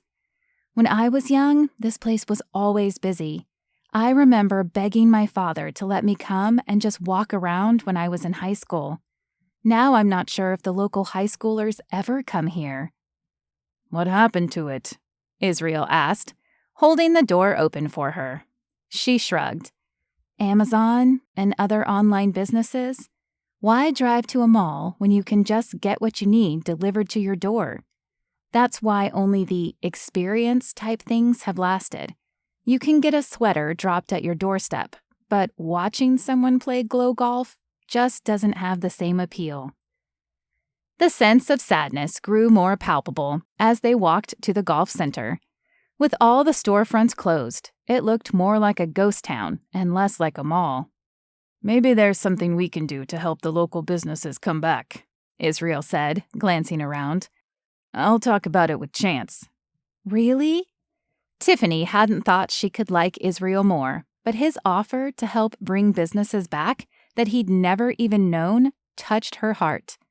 He really did seem to have a heart for others, something Connor definitely hadn't had. Of course. He took over the resort to help veterans. Maybe we can incorporate that into the mall somehow. It's worth exploring anyway. Yes, it is. Tiffany wanted to kiss him right then and there, but they had reached the Glow Golf Course. A young high school-age teen greeted them as they entered. Welcome to Glow Golf. Have you been here before? From his monotone voice and expressionless face, Tiffany guessed he'd asked that question a lot. I have, but it's been a while, Tiffany said, thinking back to the few times she'd been in high school. Well, I'm not sure much has changed, but I'll go over the rules for you anyway. At the first station, you grab your clubs, balls, and scorecards if you want to keep score. He pointed to an area to the left. The most important rule is that the balls must stay on the greens. Throwing balls is not allowed, but I'm sure I don't have to tell you that. Tiffany chuckled, knowing that rule existed mainly for the little kids, who didn't always know better, and the rowdy teenagers, who did but didn't care.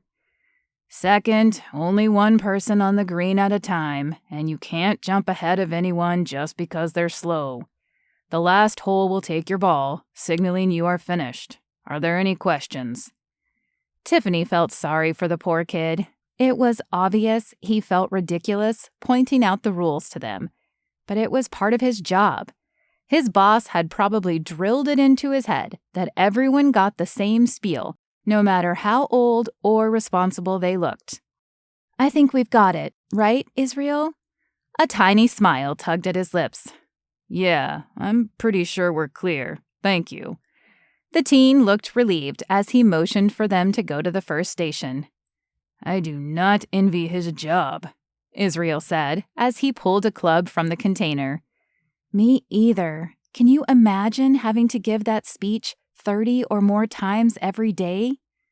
Tiffany shook her head as she grabbed a bright orange ball. I can't imagine giving it more than once. Israel plucked a neon yellow ball up and glanced at the scorecards. Are we keeping score? Nah, I thought we'd keep it more fun. Tiffany smiled as she saw his shoulders relax in relief.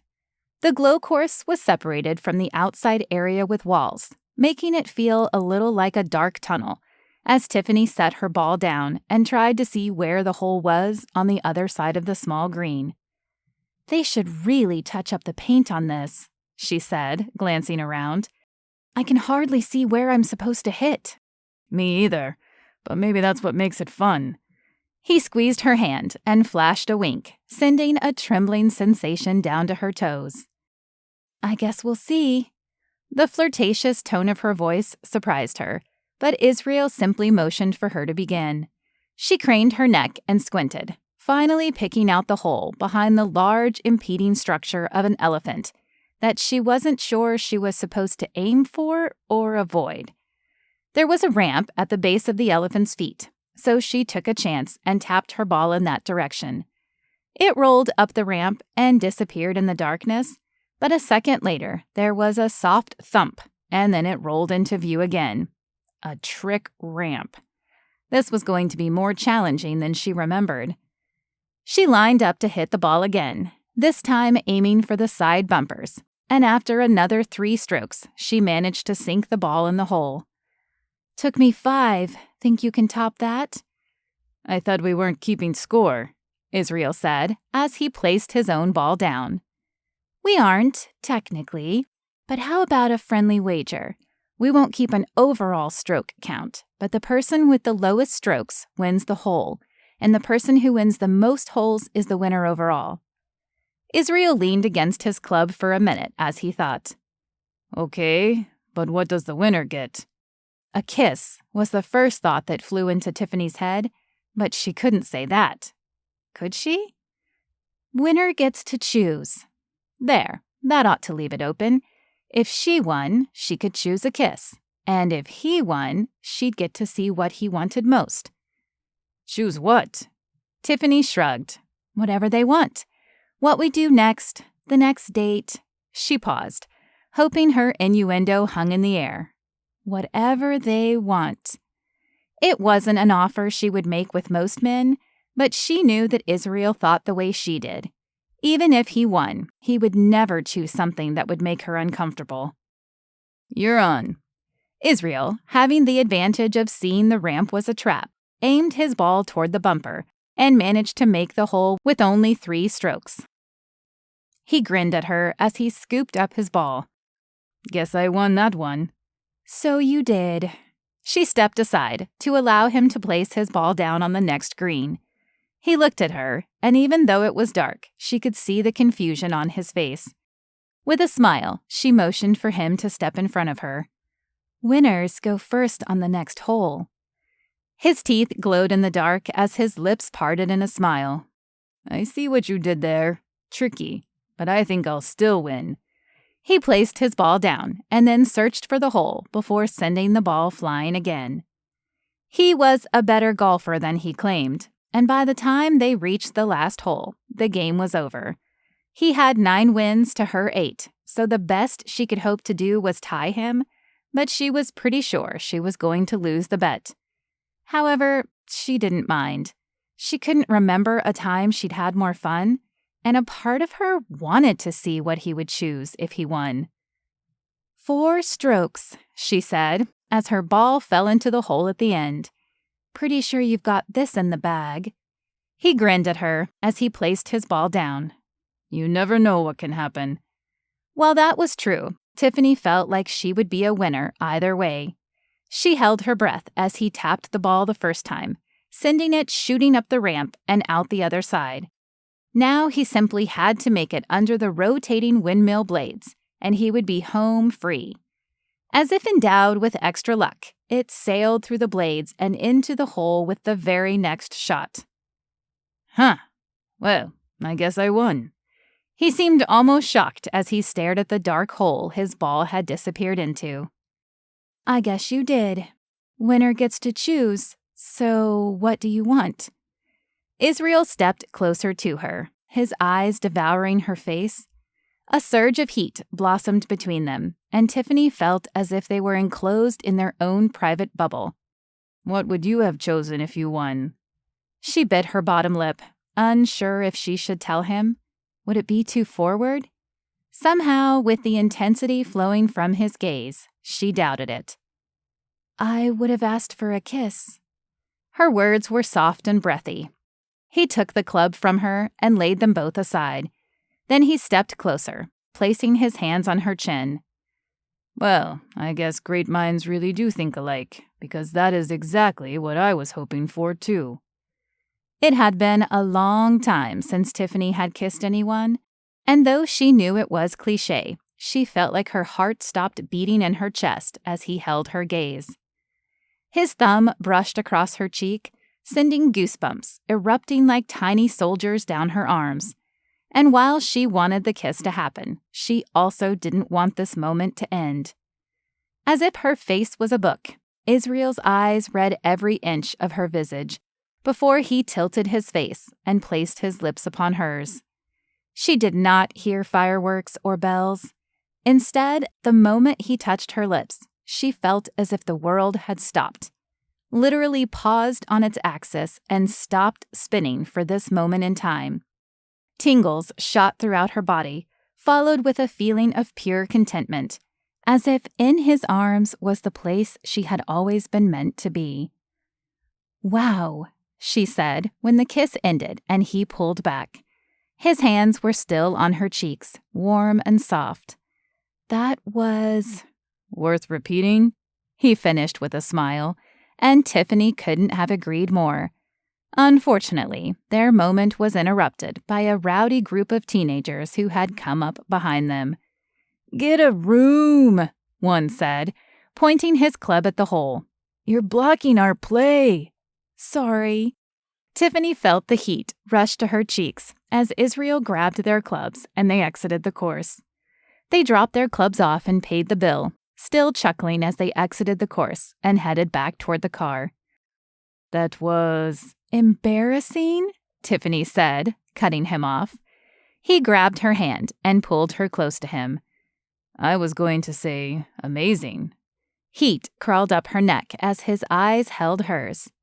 "But those kids "Were probably just jealous," he finished. "I didn't see any of them kissing a beautiful woman." Beautiful? He thought she was beautiful? How long had it been since someone had told her that? Or maybe they were jealous of me. After all, I was the one with the handsome man. Her arm circled his neck, and before he could say anything else, she leaned up and kissed him again. This time, there was no one to interrupt the kiss, and when it ended, all they could do was smile at each other like goofy teenagers. "It's not too late," Tiffany said, not wanting the date to end yet. "Do you feel like some ice cream?" "I feel like anything that allows me to spend more time with you," Israel said as he opened the truck door for her again, and Tiffany couldn't agree more. Chapter 11. Israel. Israel whistled as he grabbed his keys and headed for his truck. Tonight, he had a special dinner planned with Tiffany. After their Glow golf date, they'd spent nearly every day together. When their schedules allowed, they ate lunch together, either in the break room or in his office. And every night after work, they got together for a devotional. Most days, that too happened in his office as it was quieter. But occasionally, they would take their Bibles to a restaurant and have dinner together as well. Now, nearly a month later, he'd planned a special night with dinner, a movie, and a gift that bulged softly in his pocket. "Well, don't you look dashing," she said with a wide smile when she opened the door at his knock 20 minutes later. "I could say the same for you." He leaned in and planted a soft kiss on her lips. The first kiss with her had been amazing, and unlike some women he dated in the past, it had remained just as amazing with every subsequent kiss. He could honestly see himself kissing only her for the rest of his life and being completely happy. "So, where are we going tonight?" Tiffany grabbed a light jacket before locking the door, though Israel doubted she would need it. Summer was drawing to a close, but the evenings were still warm, at least until the sun set completely. "Dinner and then a movie? I figured we could go someplace a little fancier to celebrate a month together." "A month? Is that all it's been?" Tiffany asked, a teasing note in her tone. Israel knew she was kidding, so he decided to play along. "I know. It feels like forever, right?" "Definitely." She flashed him a wide smile before a grimace contorted her features, and she pressed a hand against her stomach, doubling over in the process. Concern surged within Israel, and he grasped her arms, unsure what was happening. "Are you okay?" Tiffany held up a finger and took a few deep breaths before returning to a standing position. "I'm okay. It's just a stomach cramp. I've been having a few all day, but they go away quickly." "Is it food poisoning? Did you eat something that disagreed with you? Do you need to stay home? We can do this date later." "No, it's fine. It's nothing I ate. I get them every few weeks, but they don't last long, and they disappear quickly. Let's not ruin the night." Though she dismissed them as no big deal, Israel wasn't sure that was the case. "Have you been to the doctor? Maybe he or she could help." She smiled at him, though the light did not reach her eyes like it normally did. "You sound like Holly. I promise if they get any worse that I'll set an appointment." Israel was pretty sure that if her pain got any worse, she'd be curled up on the floor and unable to call a doctor. But he decided to let the issue go for now. He could tell she was defensive about this for whatever reason, and he didn't want to push her, at least not yet. Okay, but promise you'll let me know if it gets too bad and I need to take you home. I will. She pulled her shoulders back, as if attempting to assure him she was indeed better now. Now, let's go enjoy that dinner you've planned. Though Tiffany kept up a chipper chatter all the way to the restaurant, Israel could not shake the unease from his mind. He didn't know what her cramps might be indicative of, but he did not miss the slight grimaces she tried to hide, even on the way to the restaurant, and every one sent a pang of worry straight to his gut. Are you sure you're up for this? He asked as he parked the truck and turned off the engine. Israel, I'm fine. Let's just enjoy dinner. He could hear the slight note of irritation in her voice, so he decided to push the issue from his mind and focus on the evening he'd planned. You're right. This place is supposed to have the best steak in town, so I hope you're hungry.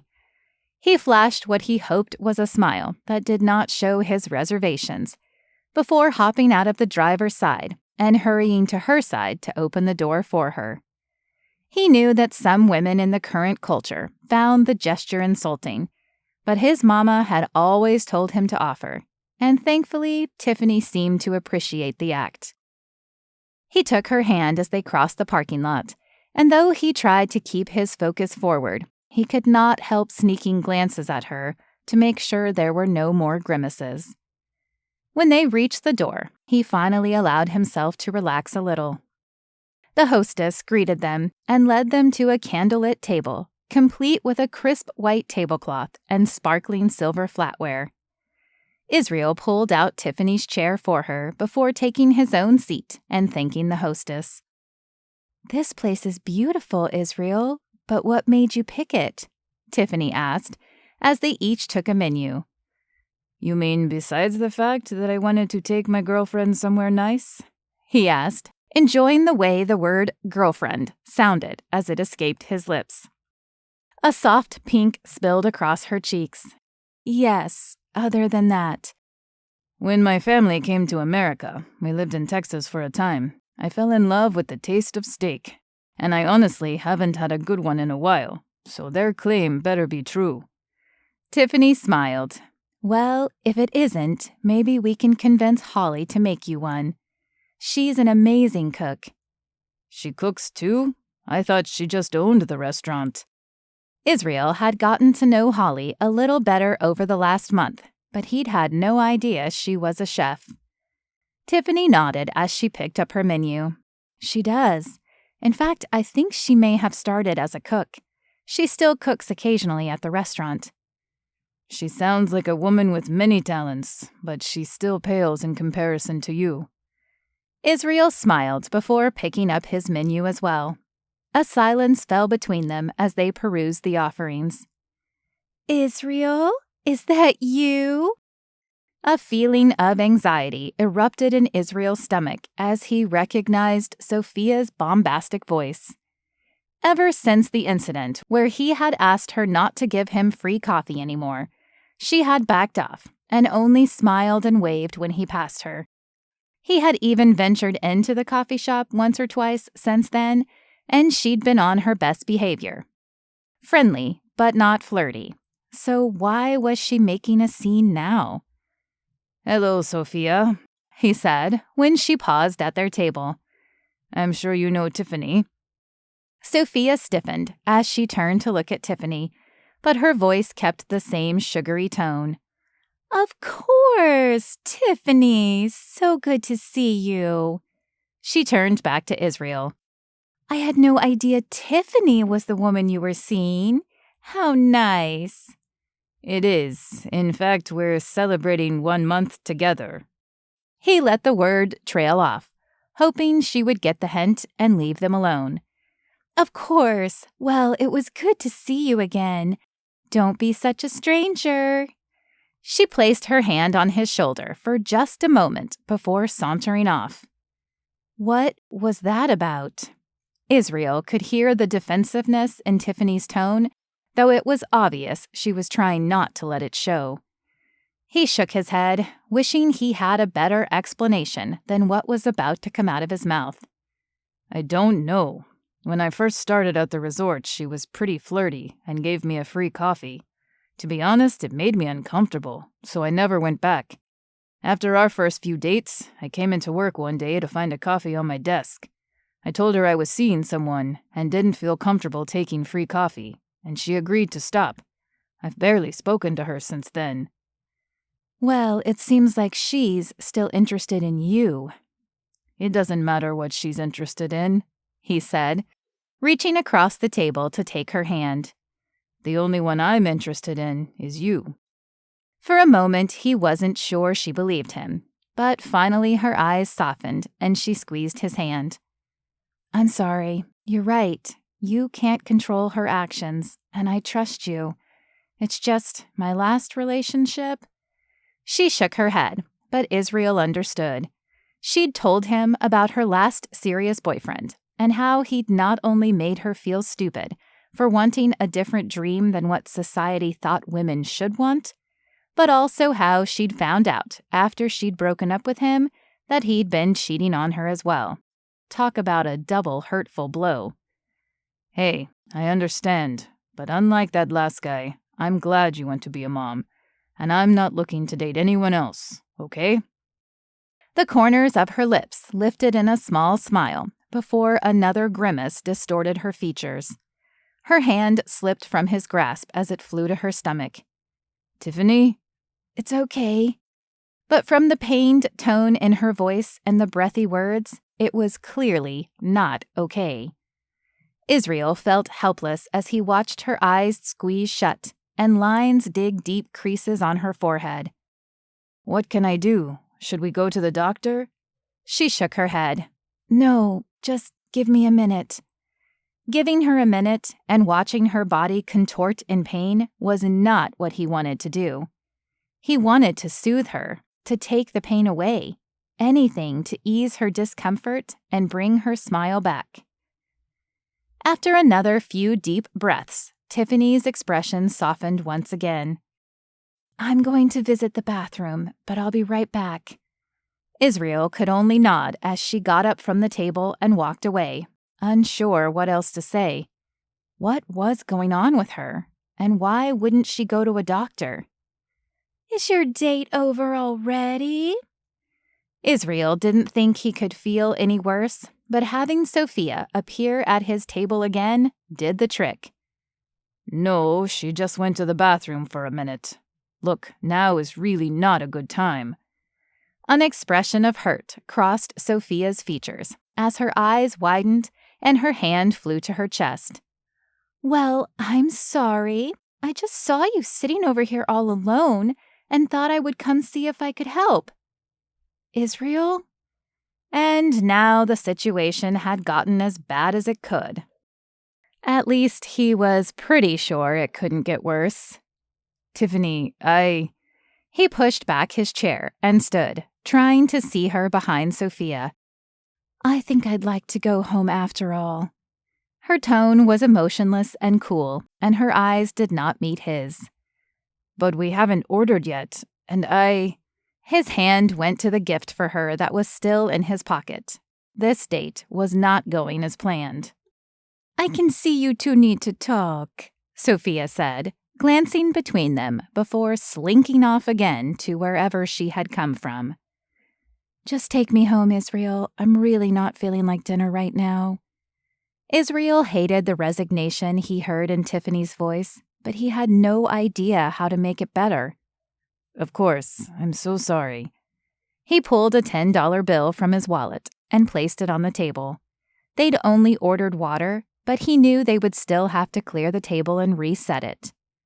Tiffany said nothing on the drive back to her house, and though Israel had 1,000 words running through his mind, none of them made it across his lips either. At least not until he parked the truck. I'm sorry this night turned out so badly, Tiffany. I really wanted it to be special. It's fine, she said, opening the door. He hurried out to meet her. No matter how she felt at the moment, he was going to walk her to the door. No, it's not okay. I know the situation with Sophia didn't look good, especially with what you've been through, but you have to believe me when I say I didn't ask her to come back. I'm not interested in her. She glanced up at him and chewed on her bottom lip before sighing. I know, it's just that combined with the pain. She shook her head. I just need to rest. Honestly, I'll call you tomorrow, okay? He wanted to argue, to tell her he could take the pain away, but the truth was that he couldn't. He had no idea what was going on with her or how to lessen the pain, but he did know the one thing he could do was assure her that he would be there for her. Wait. He pulled the gift from his pocket and held it out to her. At least take this. I was going to give it to you at dinner. Thank you. She took the wrapped gift from his hand and held it to her chest. I promise I'll text you later. He watched her walk into the house until the door shut.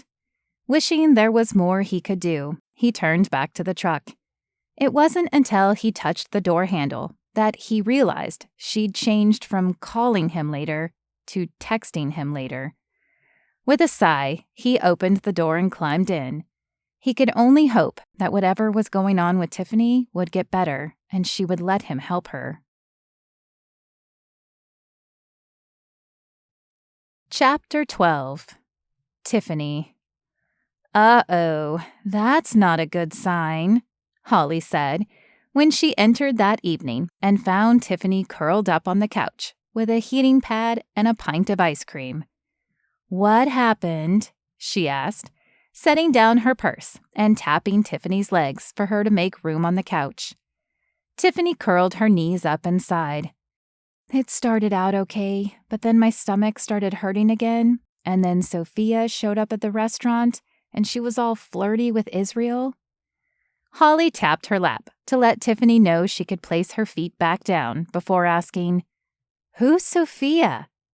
This beautiful Hispanic girl who works at the coffee shop at the resort? Okay, and did Israel flirt back with her? Tiffany took a bite of ice cream and shook her head. No, and he said he told her he was seeing someone.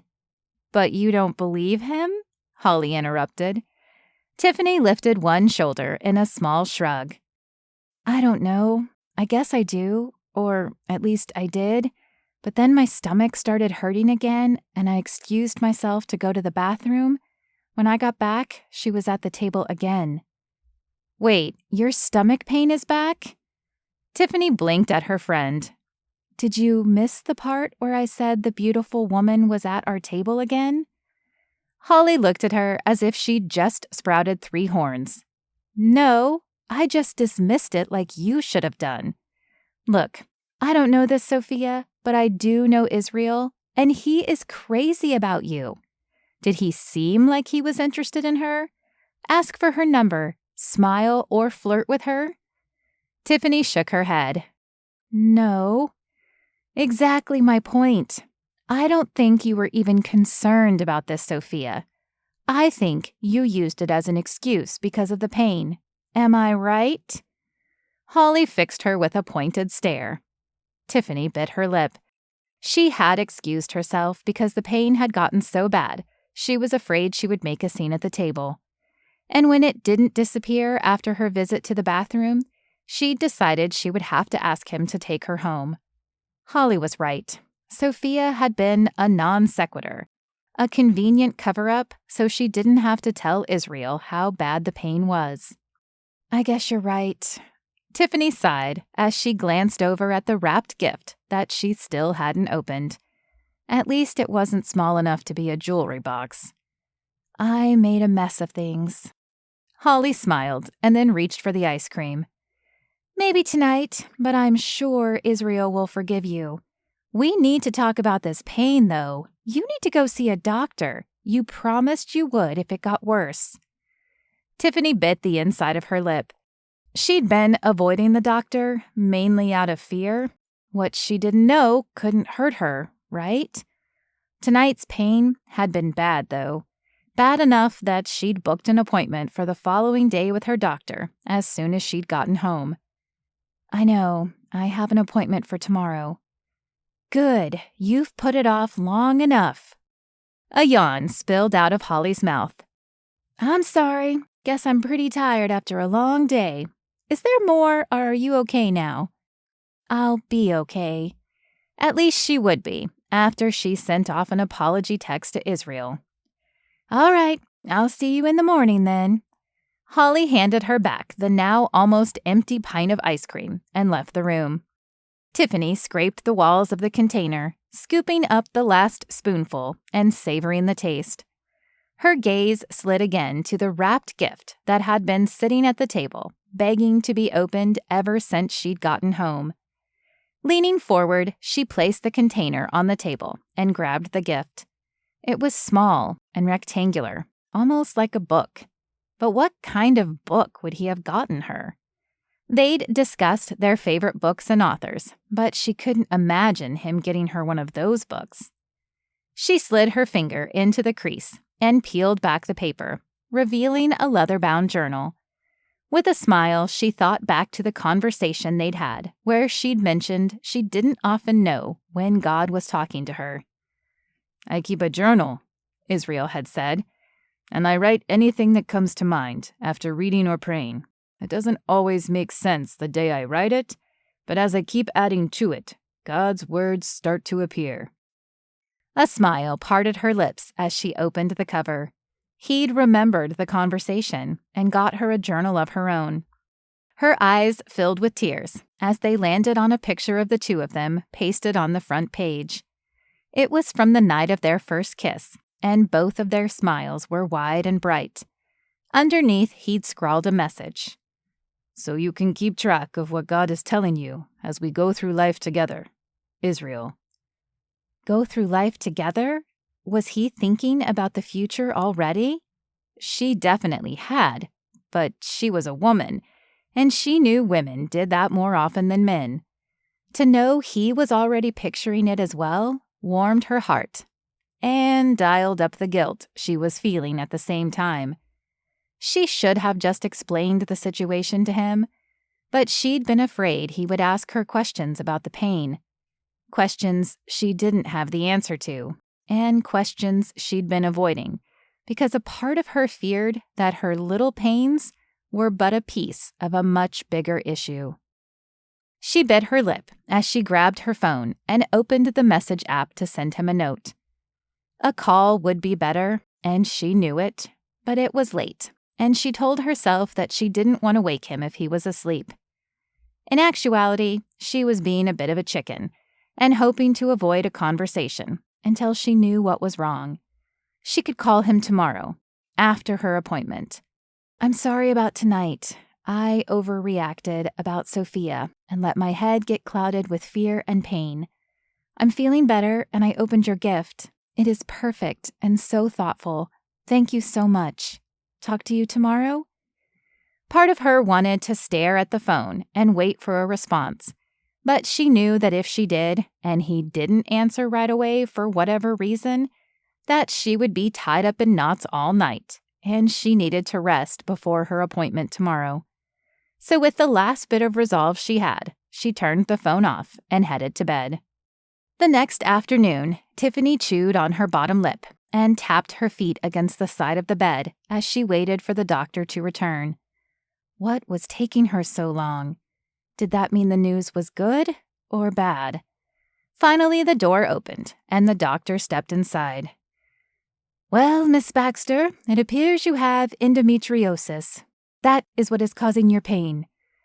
Dr. Choi was a wonderful physician, but her bedside manner and ability to explain things was definitely lacking. She'd thrown out this diagnosis like it was the common cold, though Tiffany doubted it was anywhere close from the look on the doctor's face. Endometriosis? I've heard of it, but I'm not familiar with the details. What does it mean? Dr. Choi sat on the stool and turned to face Tiffany. It means that the tissue that normally grows in your uterus is growing outside as well. In addition, your growth has affected your ovaries and created cysts as well. Ovaries, cysts. Suddenly, not only was Tiffany's attention laser-focused on Dr. Choi, but she felt as if the room was shrinking. But they can be removed, right? Tiffany was not a doctor, but she knew ovarian cysts weren't good. We can certainly try to remove them, but I'd like to try a conservative treatment first. Putting you on hormones may alleviate the pain. Hormones? You mean like birth control pills? Tiffany had never been on birth control pills, never had the need as she didn't engage in intimate behavior. Yes, that is the easiest way. The walls moved a little closer, and Tiffany's heart fluttered in her chest. But what if I want to have children? When I go off the pills, won't that make the pain return? Dr. Choi lifted an eyebrow. Are you trying to have children now? You didn't mention that in your updated profile. She turned to the computer as if to reread and verify what had been inputted. Tiffany thought back over the dates she'd had with Israel. Having a child wasn't in the immediate future. It was not even something she would entertain until after marriage. But it was in her future, and she had no idea if birth control would affect that, or if not doing the hormones would affect it. I'm not planning to right now, but in the next few years, will birth control affect that? For most people, it's not an issue, but there have been a few women who reported problems getting pregnant after being on birth control. She sighed softly and turned back to Tiffany. Honestly, though, you're going to have issues trying to get pregnant anyway. At least with the hormones, we can control the pain and manage the condition. Issues? Manage? The words felt like fog in Tiffany's brain, but she grasped on to the only thing she could think of clearly. Her dream, flying away from her. So, you're saying I may never have kids? I'm saying that it is going to be tough, regardless of what you do. With or without the hormones, you are probably looking at surgery at some point, and if you want children, it will probably require fertility treatments, and even then it will be an uphill battle. If? There was no if. Having children had been her dream, her purpose.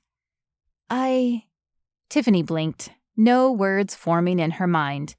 She'd thought maybe she had a bug, or possibly abnormal periods that resulted in cramps that could not be cured.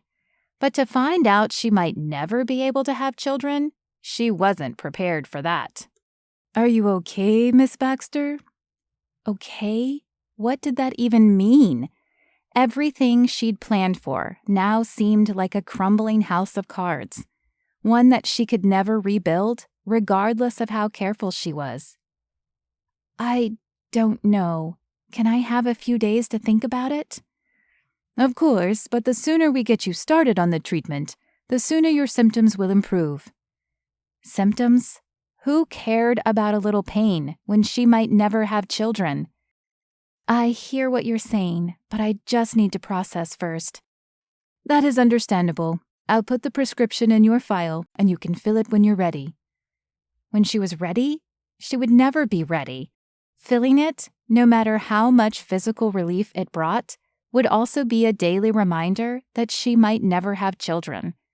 And why did this have to happen now, when she had finally found someone she could envision a future with? Israel. As the doctor left the room, the full impact of how this would affect him as well hit Tiffany. It was no secret that he wanted a large family. He came from a large family, and he wanted a large family. Now she would never be able to give him that. A sob escaped her lips as the pain gripped her insides. She opened up the phone and read the message he had sent in response to her apology the night before. I can understand that, but you are the only one I want in my life. Glad to hear you're feeling better and that you liked the journal. I look forward to talking with you later. How could she talk to him now? How could she tell him that she was broken, that she might never be able to have kids? How could she ask him to put his dreams of a large family aside? The truth was that she couldn't, and she couldn't hide this from him either. Keeping this secret from him would eat her alive, and she knew, in the end, it would kill their relationship too. Though it hurt every piece of her heart, she knew she would have to break it off with him. She might never be able to achieve her dreams of a family, but he could, and she could give him that chance, would give him that chance. Ending it now would be better than dragging him along and possibly into a marriage where she couldn't give him what he wanted. At least it was still early enough in their relationship that they had yet to say I love you, though his gift showed he'd been developing strong feelings for her as she was for him. Just because they had yet to say the words didn't mean they weren't already feeling them. However, the thought of breaking up with him brought tears to her eyes. He was the first man she'd felt a connection with since Connor, the first man who'd reassured her that she wasn't crazy for wanting motherhood to be her job. Israel was exactly the type of man she'd always dreamed of, but now it seemed that no longer mattered. With a heavy heart, Tiffany gathered her purse and the paperwork Dr. Choi had given her about her condition and opened the door. Her condition. It felt like a label, defining, constricting, limiting, heavy. The colors around her faded to a dreary monochromatic gray. A tear slipped down her cheek as she left the office. She had no doubt that many more would follow, especially when she took the time to rethink her future without kids, her future as something other than a mother. Yes, there were other ways to have a family, but in vitro was expensive, as was adoption, and both could take years. She would either have to find a wealthy man willing to pursue alternative options for a family or revise her dreams. With a sigh, she opened her car and sank down into the driver's seat, dropping her head on the wheel. "Lord, give me strength," she whispered. But that wasn't what she really wanted.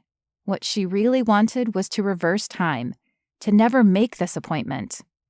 No, that wasn't it either. What she really wanted was not to have this condition, to be normal, to not have to break up with the first man who'd gotten through her walls in years. Chapter 13. Israel. Have you thought about that idea I brought up about the mall? True to his word, Israel had brought up the subject with Chance shortly after his date with Tiffany. Chance nodded. Yeah, I've spoken to a few of the local businesses. There are some interested in moving or expanding to the mall if we can get traffic there. So the next step is to reach out to some larger businesses, some franchises, and see if we can get some interested. Let me know how I can help. This means a lot to Tiffany. Speaking of Tiffany, are you going to ask her to the end of summer bash? Chance asked, as he lifted his cup to take a sip. They were sitting in the resort dining room because Israel had refused to sit in the coffee bar. Chance had lifted an eyebrow when Israel put his foot down, but he'd agreed, knowing Israel would explain himself when he was ready. Yeah, I'm hoping to. She was acting a little weird on our last date, though, and she missed church yesterday. That had been the worst part for Israel. After Friday night, he'd been confused. He didn't know if her cool behavior was due to the pain, or Sophia, or both. Then he'd gotten her apology text and thought everything would be okay.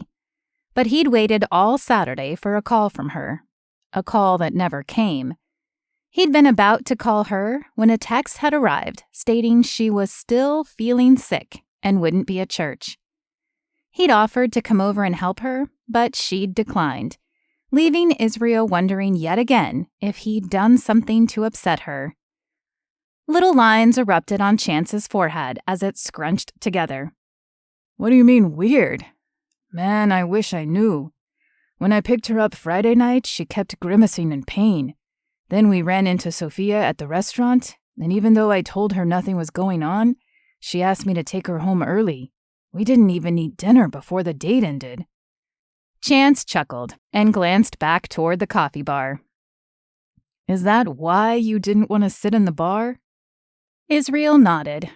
Sophia is nice, but she's flirty. I don't want to give Tiffany the wrong idea, especially with what's going on.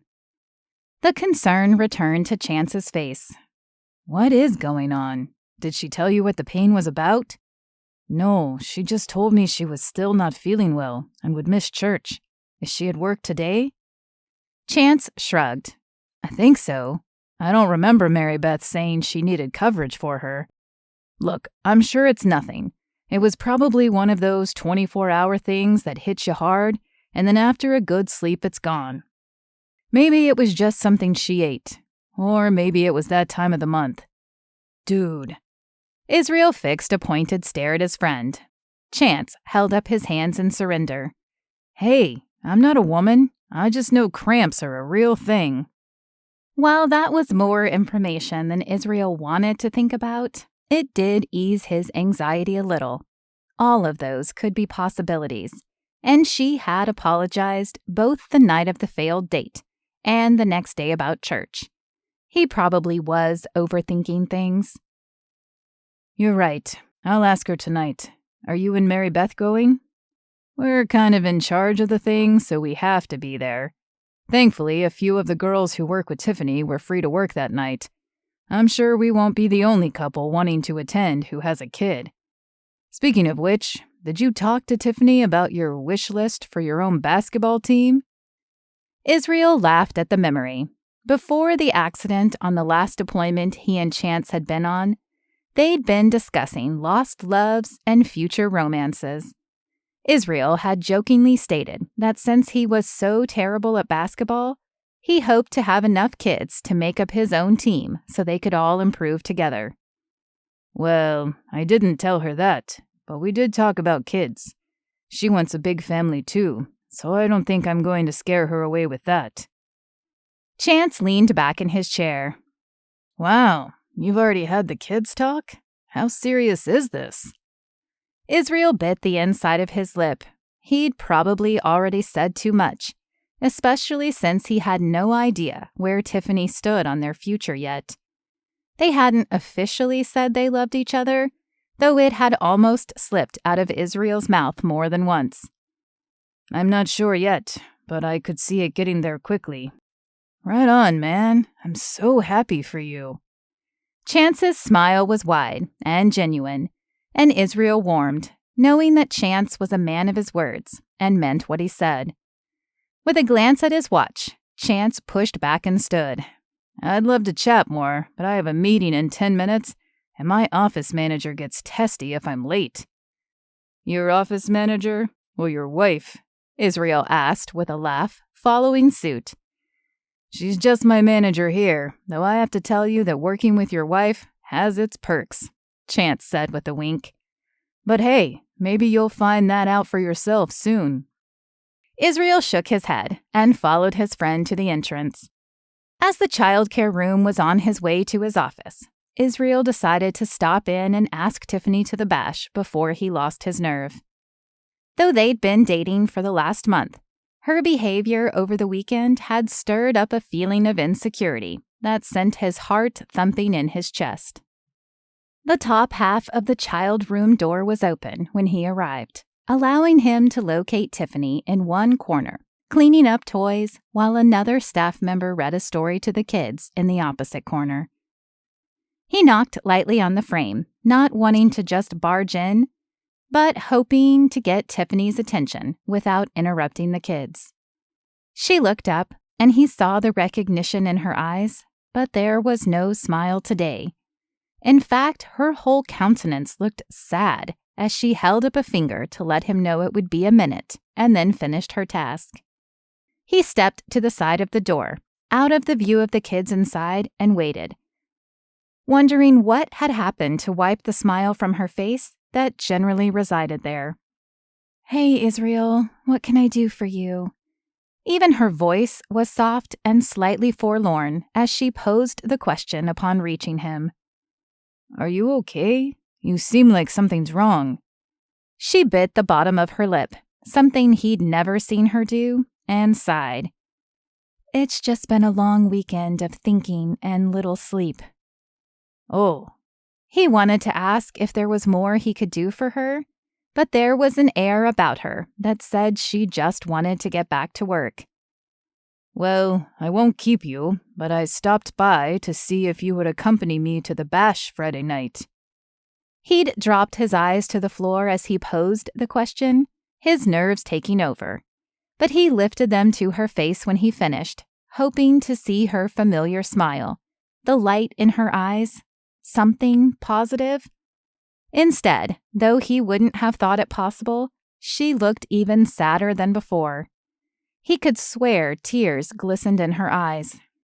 I wish I could say yes, Israel, but I can't. In fact, I don't think we should see each other any longer. She bit down on her lip again, causing it to turn red and leading Israel to wonder if she'd bit it hard enough to make it bleed. What? Why? Does this have anything to do with Friday night? Israel had thought they'd cleared everything up with their texts. He had expected there might be a little unease between them, but he certainly hadn't expected this. It's just not a good time in my life right now. I'm sorry. Before Israel could say anything further, she turned and disappeared into the childcare room again. He stood outside, blinking for a moment as he wondered what had just happened. With a heavy heart and a mind fuzzy with confusion, Israel headed back to the maintenance office to throw himself back into work. Head down and eyes on the floor, he did not notice the woman coming his direction until he collided with her. I'm so sorry, he said, his words fading as he lifted his eyes to find himself staring at Sophia. Of all the luck. No, I'm sorry. I should have been paying closer attention. Her eyes raked over his face, and then her hand was on his arm. Are you okay, Israel? He wasn't, but did he really want to share that with Sophia? Come on, I know you already had a coffee, but you look like you could use another and a friend right now. Let me do that for you. He thought about saying no. After all, he still suspected Sophia had feelings for him. But the look on her face right now seemed sincere, and maybe talking would help. He shrugged. Okay, sure. Chapter 14. Tiffany. Tiffany pushed the food around on her plate. It had been 4 days since she'd broken up with Israel, and the misery she felt didn't seem to be lessening. She'd thought when she broke up with him that at least she would feel relief. Relief that she wasn't ruining his life or his chance at the family he wanted, but all she felt was sadness and guilt. Okay, what is going on with you? Holly asked, setting her fork down and folding her hands under her chin. Holly had been working late the last few nights, so they hadn't had much time to talk. But she'd convinced Tiffany to have dinner with her at the restaurant tonight. Tiffany hadn't really wanted to, preferring the misery of her lonely room and bland food, but Holly had insisted. I broke up with Israel. You did what? Holly's face was a portrait of incredulity. Eyes wide, mouth open, shocked expression. I broke up with him. Tiffany hoped the more she said the words, the easier they would become, but so far that wasn't the case. Inside, she was just as shocked at herself as Holly was. Why was she throwing away a good thing just because of a diagnosis? She twirled a noodle with her fork, keeping her eyes locked on her plate. Normally, everything Holly brought out was amazing, but she'd barely tasted anything the last few bites. In fact, she'd tasted so little she had no idea what she was even eating. But why? I thought you were okay Friday after we talked. Holly grabbed her glass and took a sip of her water. Tiffany swallowed the lump that was building in her throat. We were, but I took your advice and went to the doctor on Saturday. She glanced up at Holly. Okay, so what? Tiffany chewed on the inside of her lip. Could she say the words out loud? They would certainly feel more final if she did. But who was she kidding? They were final. She said, I have endometriosis and a bad enough case that I may never have children. Holly's face folded in compassion. Oh, Tiffany, I'm so sorry. But that's not why you broke up with him, is it? Of course it is. Tiffany grabbed her own water glass, but instead of drinking it, she turned it in circles on the table. How could Holly not understand this? But why? Holly pressed. Because I'm broken. I can't have kids, Holly. I can't have a family. Holly reached across the table and grabbed Tiffany's hand. Now you listen to me. Her voice had taken on an authoritative tone, the kind Tiffany was sure her employees had heard, but one she never had. You are not broken just because you may not be able to have kids. It doesn't make you any less of a woman, and it doesn't mean you can't have a family. Tears pressed against Tiffany's eyes. But he wants a big family, and I can't give him one. He'd never be happy. Holly shook her head, but her tone was softer when she spoke again. Have you asked him? Tiffany squirmed and shifted her gaze to her lap. Well, no, but we talked about kids before, and I know he wants a house full. Holly sighed. Okay, but did he ever say the only way to do that was through natural childbirth?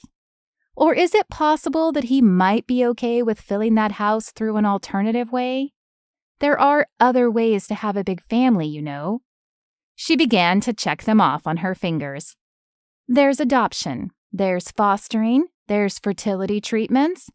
If he loves you like I think he does, then where that family comes from is less important than who he creates it with. Could Holly be right?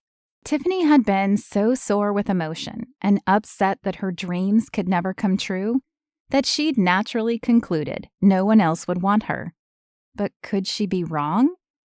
Israel had never said he would only want a large family naturally, and she did know other people who found joy in adoption. She lifted her glass for a sip and sighed. Maybe you're right, but it doesn't matter now. I turned down his invitation to the dance and said we shouldn't see each other again. I've been avoiding him for the last 4 days. If I try to go back now, he'll just think I'm crazy. Well, you were a little crazy, but it's understandable, Holly said with a kind smile. Look, your world was thrown upside down. It's hard knowing it won't turn out exactly the way you planned. But Israel seems like a kind and understanding man. I'm sure if you explain the situation, he'll be open to trying again. If not, you can always claim hormones made you do it. That's worked for decades. Stop. Tiffany rolled her eyes. I'm not going to lie to him, but I will consider talking to him and explaining. You should. Holly took a bite of her food, pausing long enough to chew and swallow before pointing her fork at Tiffany and continuing. Girl, he's the best thing that's happened to you in ages. You've been nothing but smiles the last few weeks. Don't let this news ruin that. Let him show you he'll be beside you through the good and the bad. Tiffany thought about that as she chewed on her own forkful of food. Maybe Holly was right. She certainly had felt happier in the last few weeks, and she knew Israel was a big part of that. Plus, she hadn't given him the chance to decide for himself.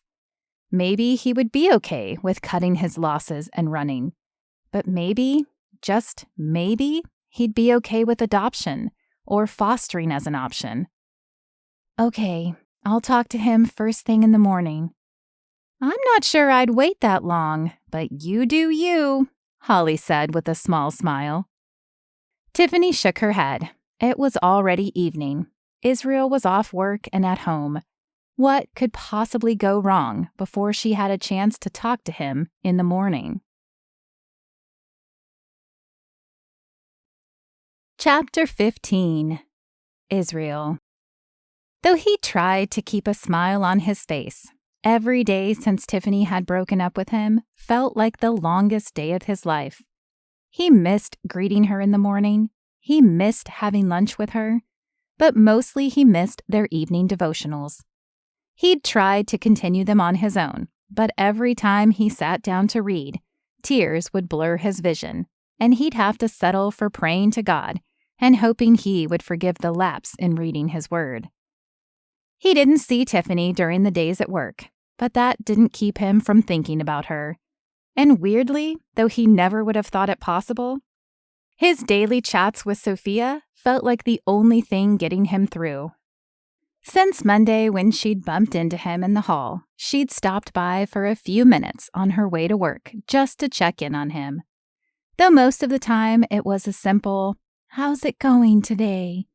A few times it had turned into a longer conversation, making him realize that Sophia wasn't just the tag chaser he'd assumed she was originally. She was no Tiffany, but she was capable of offering a listening ear and sympathy. She'd even started dressing more modestly as well. She stood outside the maintenance office, a drink in hand as he approached. "How are you?" He shrugged, unlocking the door and stepping into the quiet office. Dustin had taken to coming in a little later since the birth of his baby, so it was generally just Israel for the first few hours in the morning, unless he was swamped. Then he would call Josh in to help. About the same as yesterday, I guess. "I'm sorry." She placed the drink on the desk. "I know you said no more free coffees, but I thought you could use one today." Thanks. He didn't have the energy to fight her, nor did he see the point any longer.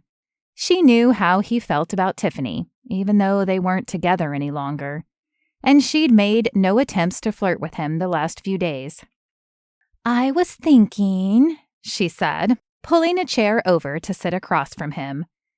"I know Tiffany said no to going to the bash with you, but attendance is encouraged for employees. I don't have a date either, so how about we go together, as friends?" Israel glanced up at her, expecting to see her wink or smile at him like she had before, but she appeared sincere.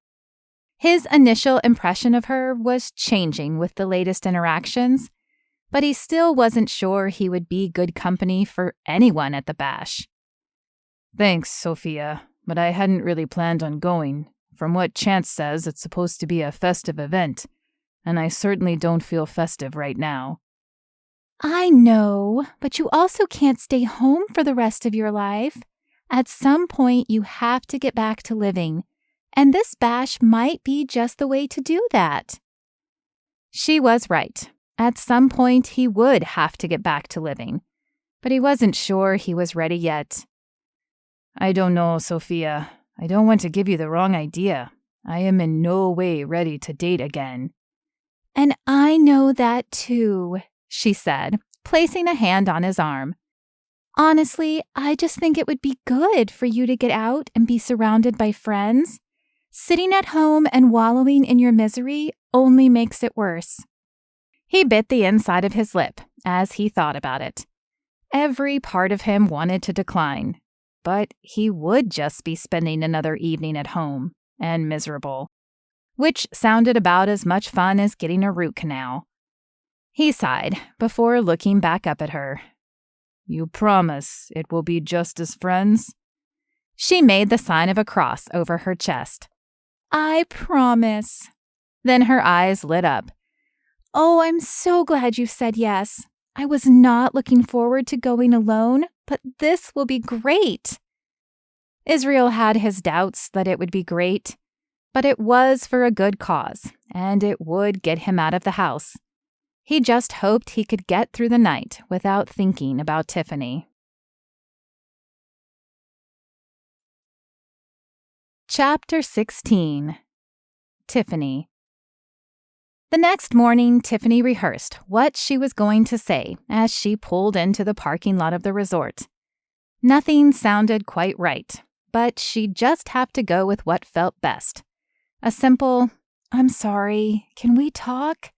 was what she had decided upon, and she just hoped that he would accept her apology and allow her to explain. Grabbing her bags for the day, she locked her car and headed for the maintenance room. It was empty when she glanced in, and she wondered where he had gone. Since she still had a little time before Lucas and the other kids showed up, she dropped her bags in the childcare room and decided to walk the main floor to see if she could find him. There was a chance he'd taken an early job and could be fixing one of the rooms, but she hoped she would run into him before she had to go back. He was not down any of the hallways or at the front desk. Tiffany was about to head back when she remembered the coffee bar. She was not a coffee drinker, but she knew Israel had some on occasion, though she didn't expect to find him there because of Sophia. Suddenly, the thought of Sophia made her pause. Had Sophia found out they broke up? If she had, would she be making her move on Israel now? If she was, would he accept? And if he did, what did that say about his feelings for her? The weight of the questions froze her feet for a moment, and she was no longer sure she wanted to check the coffee bar for him. What if she found him in there? How would she react? She shook her head to clear the thoughts. She was overreacting. It had only been 4 days since they broke up. There was no way he'd be dating anyone else already, especially not Sophia. She continued toward the door, convinced he would not be there either. But that thought died when the door opened before she got there, and Israel stepped out. She swallowed her disappointment, telling herself he could have just been in there for a coffee. It didn't have to mean anything more. She pasted a smile on her face as she approached him. "Oh, good. I found you. I've been looking all over for you." "Here I am," he said, his voice hesitant. "Yes, here you are." She hated that he sounded hesitant to talk to her, and even more that his eyes looked fearful, as if afraid she would wound him again. "Look, I wanted to apologize about the other day. I got some news that shook me up. I'd like to talk to you about it, but I also wanted to tell you that I'd love to go to the summer bash with you." She smiled hopefully at him, praying he would give her another chance. "If the offer still stands." The color drained from his face, and he glanced back at the coffee bar before looking back at her. A sick feeling erupted in Tiffany's stomach. "I would love to talk with you," he said, "but I can't take you to the bash. Sophia heard that you said no, and she asked me to go with her this morning. I told her yes, but just as friends."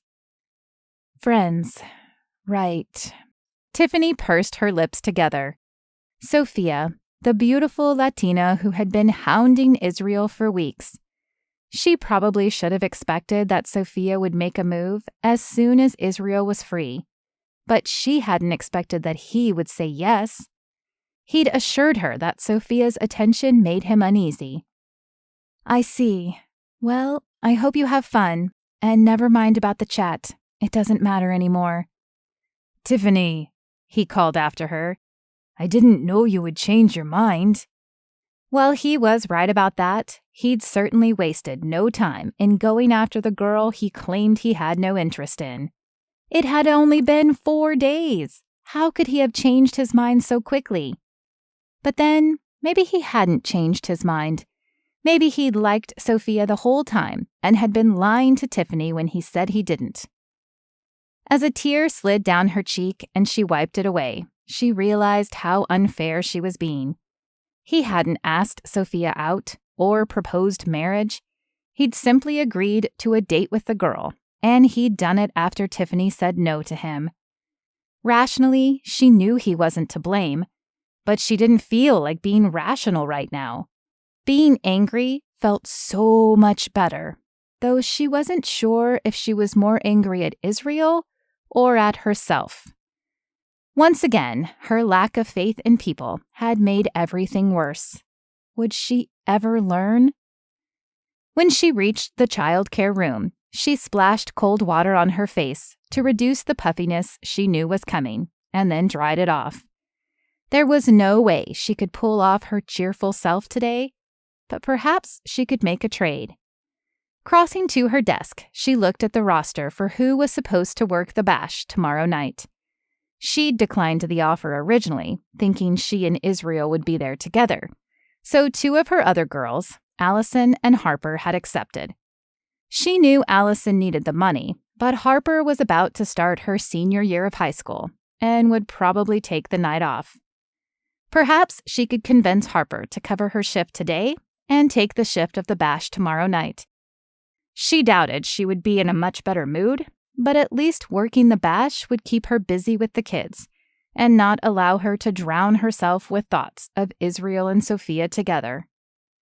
She picked up the phone and dialed Harper's number. "Harper, it's Tiffany. How would you like tomorrow night off after all?" Chapter 17. Israel. "Come on, it won't be that bad," Chance said as he finished getting ready for the bash. The bash was going to be an upscale evening affair for the adults, while the kids enjoyed movies and a nighttime scavenger hunt. "Says the man who's going with the woman of his dreams," Israel said with a sigh. He'd come over to borrow a jacket from Chance, and also to commiserate with him. He never would have said yes to Sophia if he'd known Tiffany was going to change her mind. "And whose fault is it that you're not?" Chance shot him a pointed look. "I didn't know she was going to change her mind. I wasn't going to go at all, but Sophia asked and said going as friends would be better than sitting home alone. I figured she was right about that at least. Plus, I was hurt and confused that Tiffany broke it off. I still don't know why she did." Israel dropped his head into his hands. Chance clapped a hand on his shoulder. "Sometimes things just don't work out for whatever reason. Have you tried talking to her?" "I've tried, but ever since I told her about accepting Sophia's offer, she's not answering my calls. The only text I got back said she was too busy to talk, but she left yesterday after I told her, so how busy could she be?" He stepped away from Chance and ran a hand over his short hair. "I don't know. Maybe I should tell Sophia I can't go. I don't want to be rude, but maybe it would be better if I stayed home." "No, you need to get out and meet new people. Besides, that ship has sailed. The bash starts in less than an hour, which means Sophia is already dressed and waiting. Look, I'll talk with Mary Beth and see if she knows what's going on. She and Holly and Tiffany are pretty tight, so there's a chance she might. I'll also see if she can talk to Tiffany for you, explain the situation, and at least get the girl to sit down with you. But tonight, you are going to try to have fun. Besides, you've enjoyed talking with Sophia this last week, right? Maybe you'll find you have even more in common." Israel wasn't so sure he would enjoy the night with Sophia. Yes, he'd enjoyed the last few conversations with her more than his first interactions, but that wasn't saying much. She still didn't compare to Tiffany in his mind, nor could he envision a future with her. But he'd said yes. He'd made his bed, and now he needed to lie in it. "Okay, I better head out to get her." Israel tried to sound excited, but his voice felt flat, even in his ears. "Thanks for the jacket." "You're welcome. And it's just one night." Just one night. Chance was right. Israel could make it through one night with Sophia. It was one night he'd hoped and planned to spend with Tiffany, but he could make it through the night with Sophia.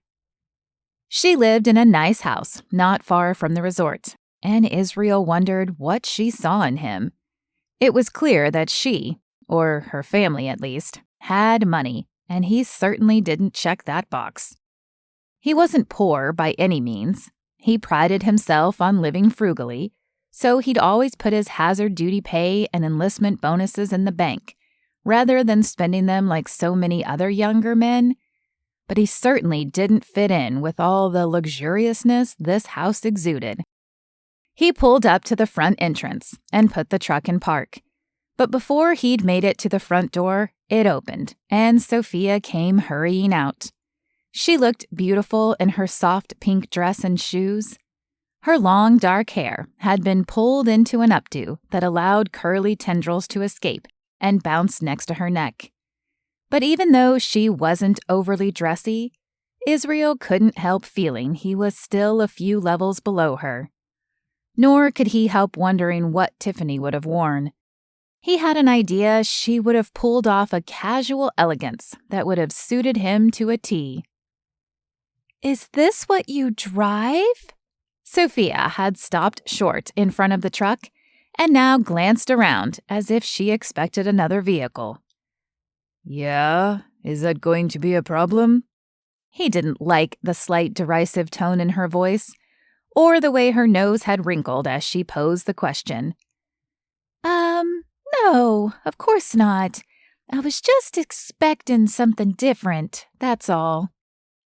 She shrugged and offered a smile like it was no big deal.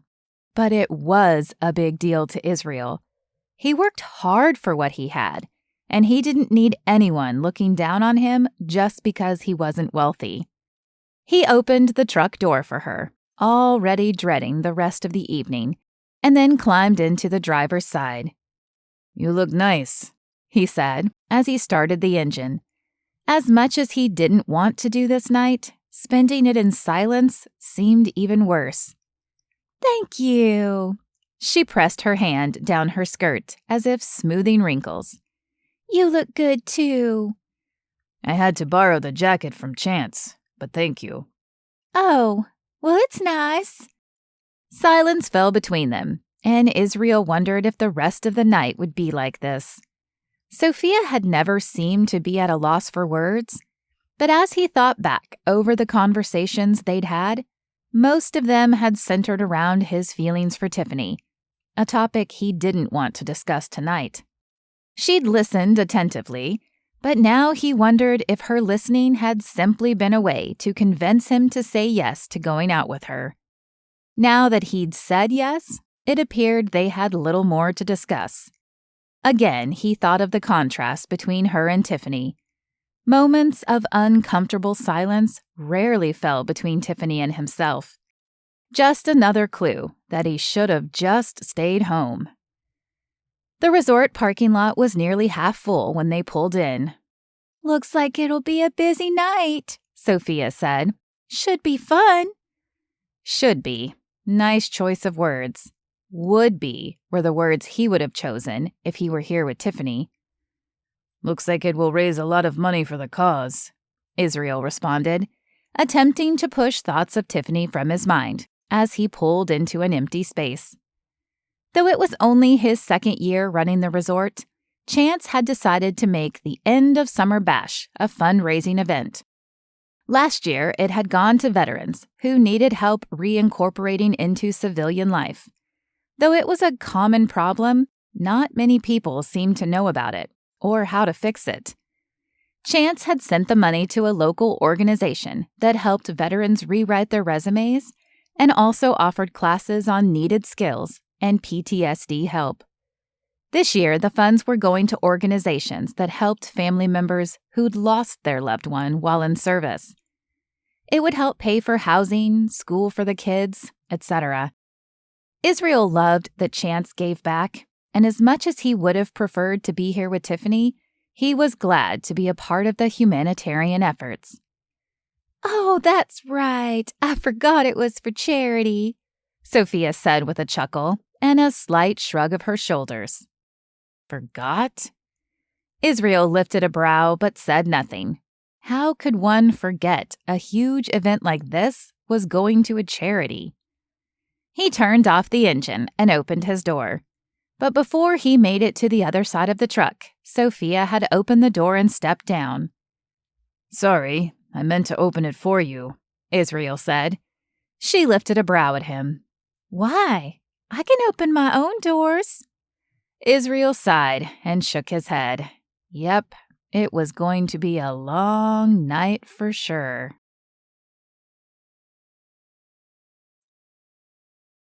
Chapter 18. Tiffany.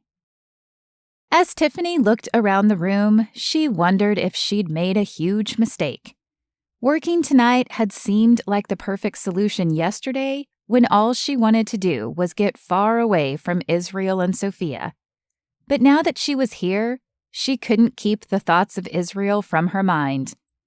She was fairly confident she would not see Israel, but the distraction she'd hoped to find with the kids wasn't working so far.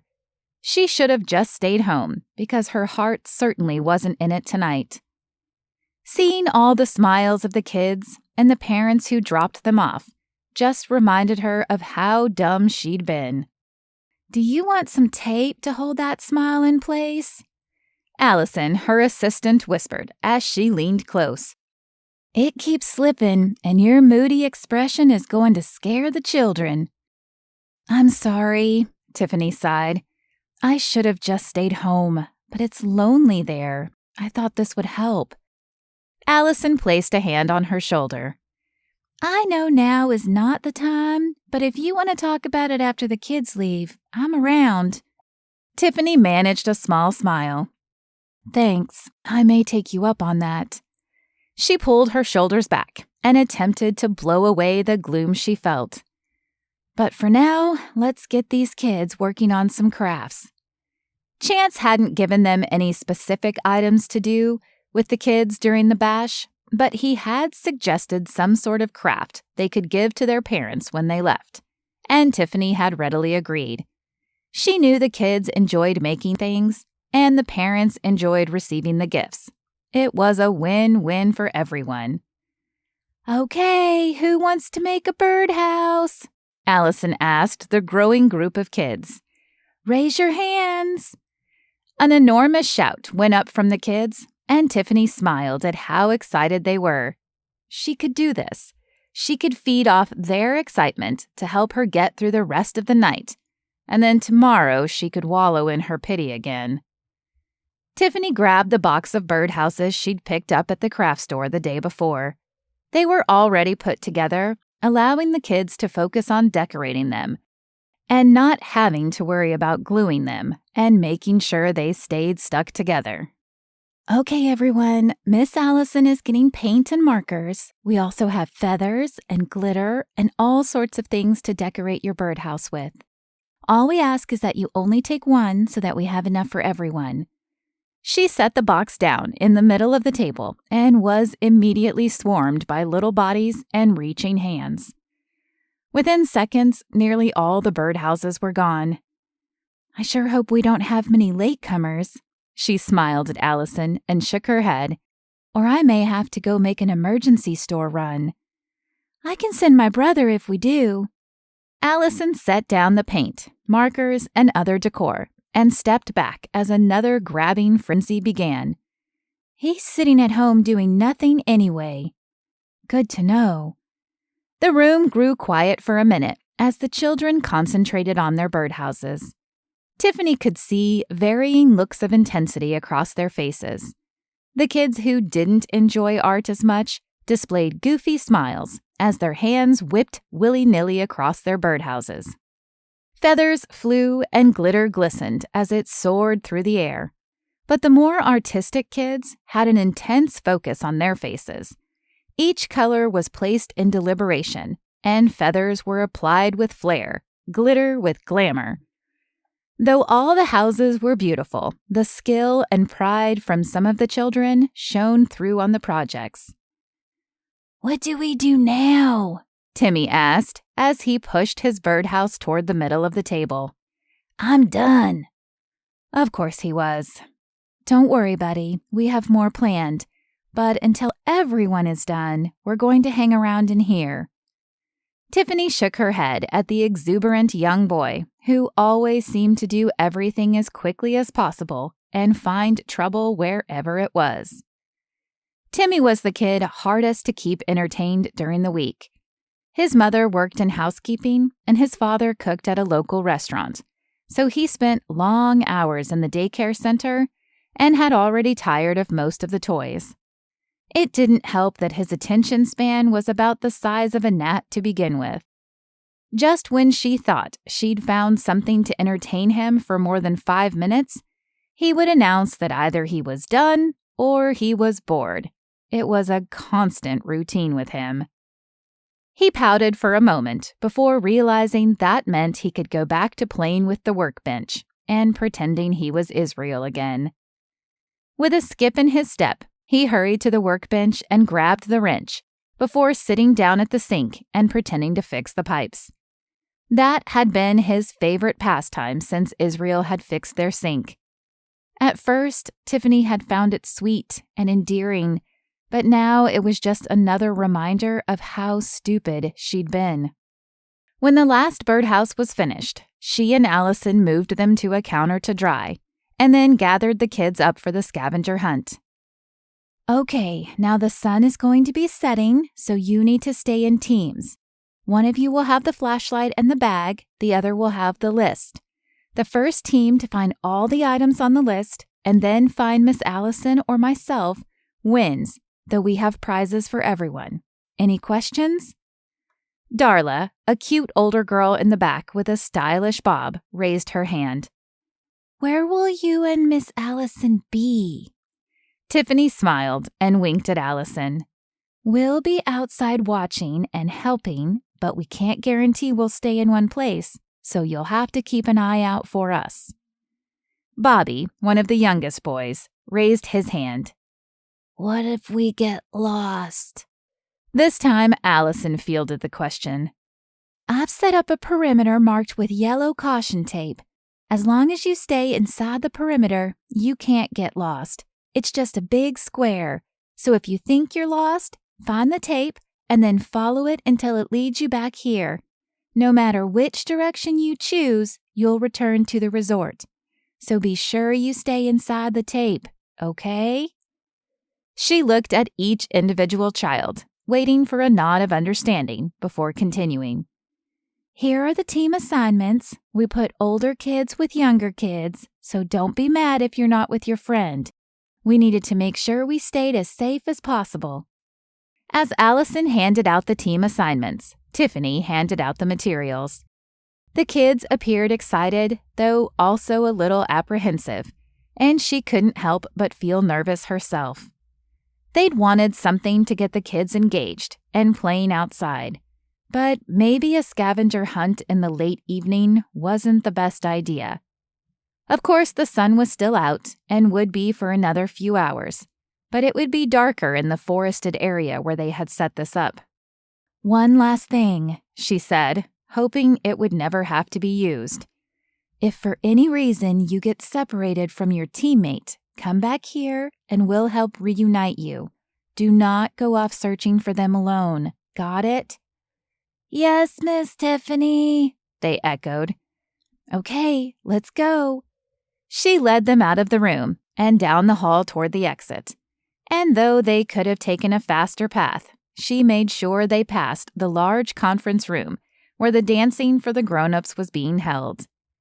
Unsure exactly why she'd felt the need to peek in, she was unable to keep her eyes from scanning what little of the room she could see.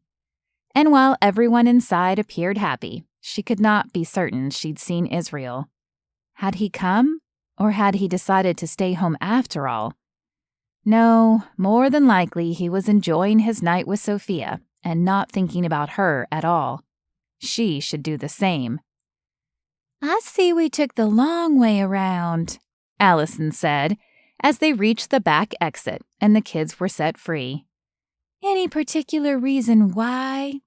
Tiffany shook her head. It's stupid. I was trying to see if Israel was there, but of course I couldn't. And why do you care if he's there? Allison glanced at her briefly before returning her attention to the kids, running back and forth in search of their treasures. A soft sigh slipped from Tiffany's lips. He asked me to the bash, but I was dealing with something, so I said no. When I told him I'd changed my mind, Sophia had already asked him and he'd accepted. We haven't really spoken since. So, are you upset that he didn't wait for you to maybe change your mind? Or that he didn't dump her when you finally came around? What? Tiffany's mouth fell open. No, nothing like that. I'm upset because... But she stopped. Why was she upset, really? Yes, she was mad at herself for saying no in the first place. And she was frustrated that he accepted another invitation so quickly. But if she were truly honest, she supposed she was irritated that he hadn't canceled on Sophia to take her. I'm awful, aren't I? She asked, as the truth set in. No, not awful, just human. However, you should be proud that he didn't dump Sophia just because you came around. That means he's got integrity and that he'll stay by you if the time comes. You're right. I know you're right. But it's hard knowing he's in there with another woman. What if he decides he likes her more than me? Tiffany hated the insecurities flowing from her lips, but perhaps voicing them would allow her to move past them. Allison grabbed her hand and smiled softly. What if he doesn't? What if this date is just that, a date he accepted because you said no originally? What if he's just as miserable as you are and hoping that you'll talk to him tomorrow? Tiffany thought over those words. Could there be truth in them? Thank you, Allison. I needed to hear that. Allison squeezed Tiffany's hand before letting it drop. They stood, watching the children run back and forth across the fields for a while, giggling and laughing as they placed things in their bags and hurried off to find the next item on the list. This was a good idea, Tiffany said to Allison. Thanks. I come from a big family, and my parents always used to do stuff like this for us. I remember that I always enjoyed it, so I figured the kids would too. Well, you were right. I almost wish I could be out there with them.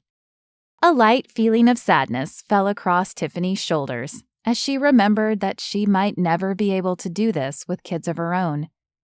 Would she always live vicariously through these daycare kids? Allison laughed beside her, bringing Tiffany back from her pity party and to the present. Next time, I'll make a card just for you as well, okay? Tiffany was about to answer when a loud boom echoed across the sky, followed by a streak of lightning. Was it supposed to rain tonight? Allison asked, fear filling her eyes as she looked back at Tiffany. No, there was no mention of it. A sense of unease erupted in Tiffany's stomach as she looked up at the sky. The soft dusk that had greeted them when they stepped outside was gone, replaced now with menacing gray clouds that looked ready to burst. A freak summer storm. They didn't happen often, but when they did, they came out of nowhere, and they could be fast and furious. We have to get the kids inside now. Allison, understanding the danger, began hollering at the kids and waving for them to come back in. Confused at first, the kids who could see them merely stared for a moment, until another loud boom sounded and the first drops of rain began to fall. Soft at first, the kids lifted their faces in surprise. But when the drops turned into a solid sheet of rain a moment later, they hightailed it toward the resort. Tiffany and Allison began counting the kids as they huddled under the porch roof, wet and shivering. But when Tiffany reached Eric, the boy assigned to Timmy, her heart sank. Where's Timmy? Tears filled the boy's eyes as he shook his head. I don't know, Miss Tiffany. I'm sorry. When the first boom sounded, he got scared and ran. I tried to follow, but I lost him. Then I remembered what you said, so I came back here. Tiffany placed one hand on Eric's shoulder and lifted his chin with her other. It's not your fault. You did the right thing coming back here.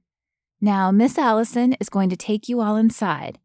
She turned from Eric to meet Allison's eyes. Contact Dougie when you get back inside and let him know what happened. Then call Becca or Harper and see if they can come in to help you. If neither of them can make it, call Mary Beth. She'll know what to do. Allison nodded, though her eyes were still filled with fear. What about you? I'm going to go find Timmy. By yourself? But it's getting dark and it's pouring. Are you sure it's safe to go alone? Though Tiffany knew Allison was right, she also knew they were wasting precious time talking. No, but if we're scared, imagine how afraid Timmy must be. I'm sure Dougie will organize a search party to join us. Hopefully, I'll be back before we need them. Tiffany had no idea how long it would take her to find Timmy, but she hoped it wouldn't be long. Okay, stay safe. I'll be praying. Praying. Yeah, that was something she should be doing too. Tiffany nodded and flashed an encouraging smile to the kids before heading out into the forested area.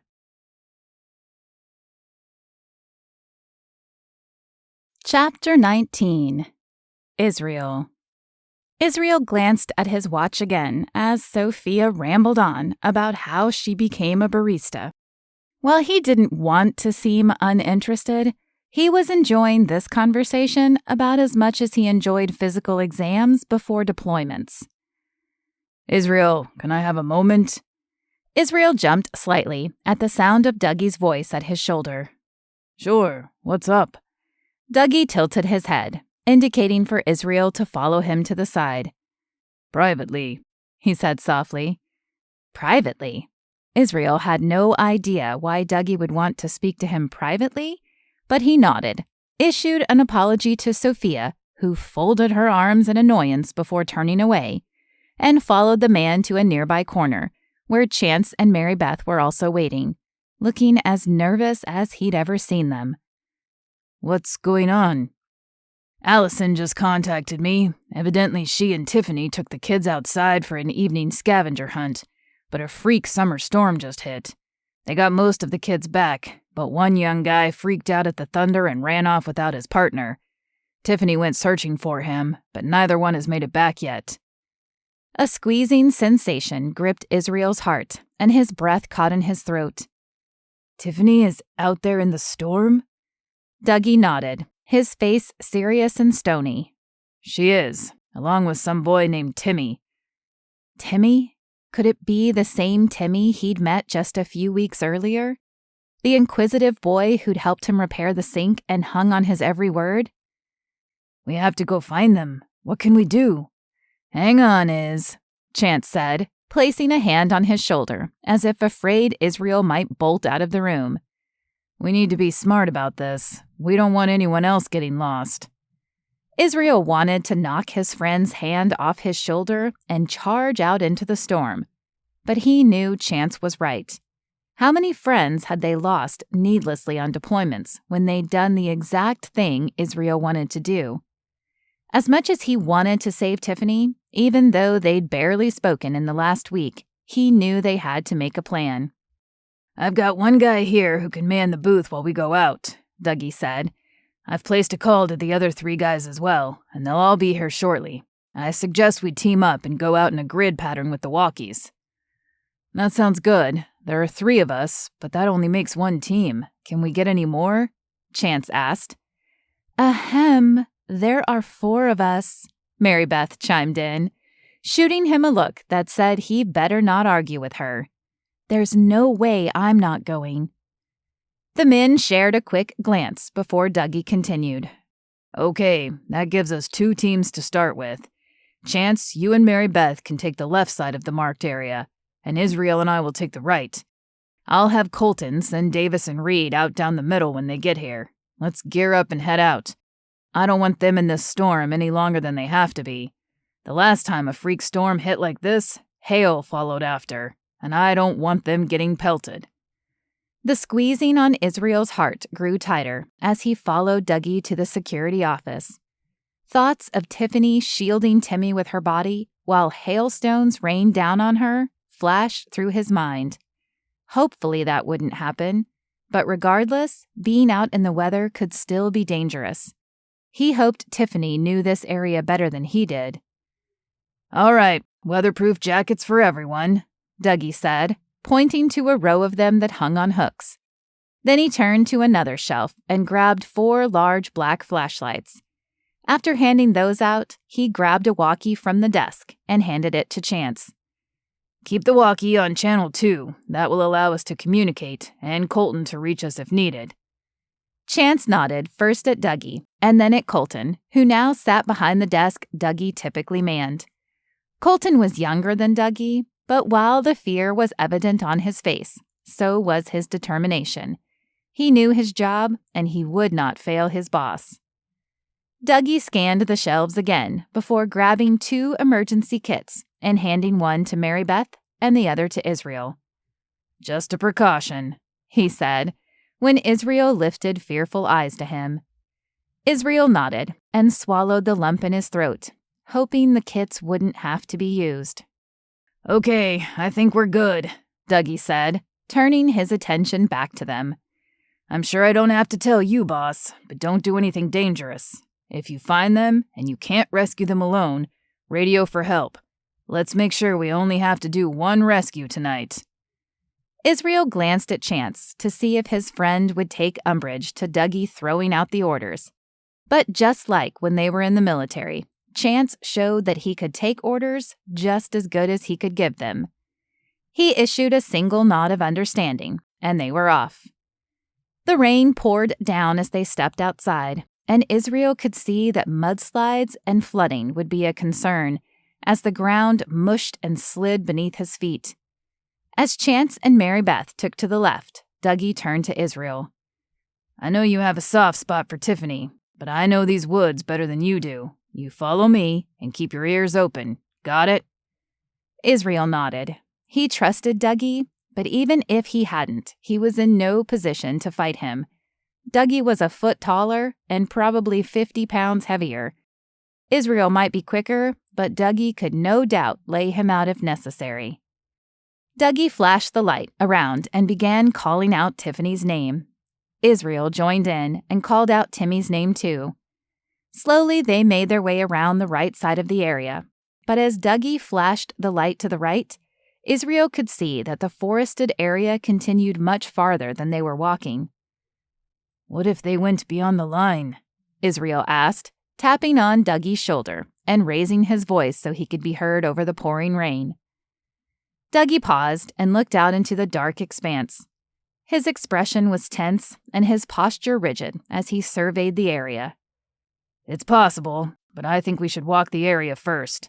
If we meet Chance and Mary Beth before finding them, then we can go beyond the border.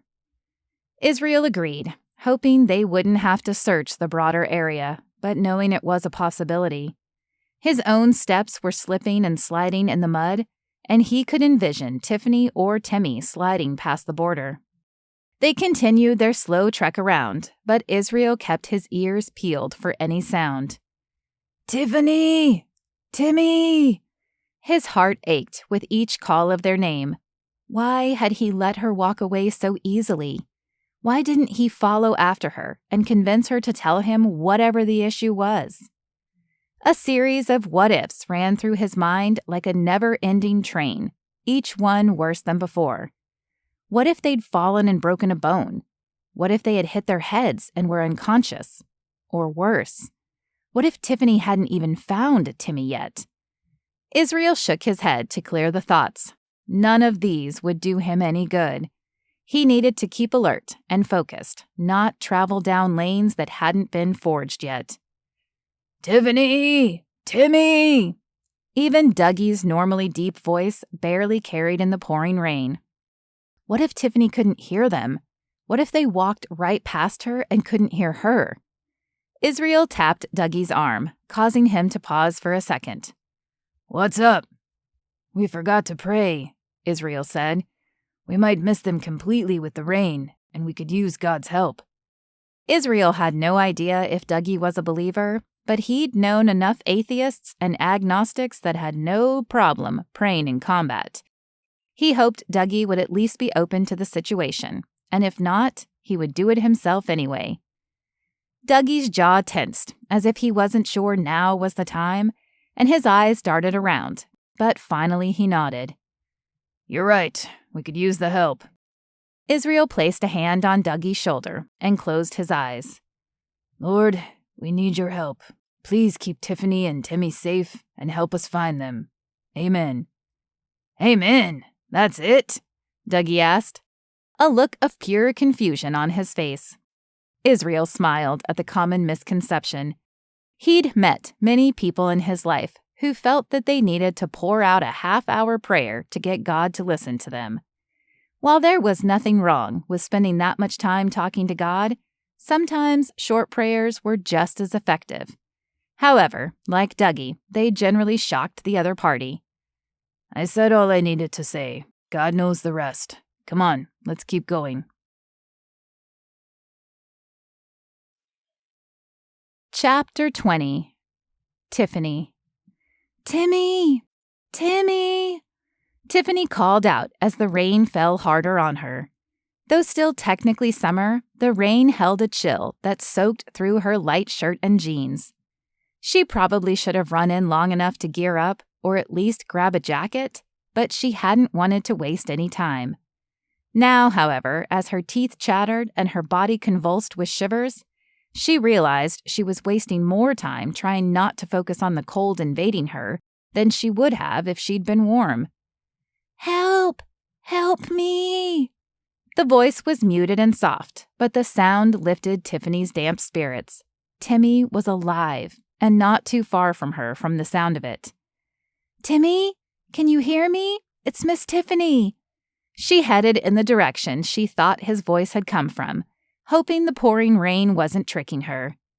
Miss Tiffany, I fell and hurt my foot.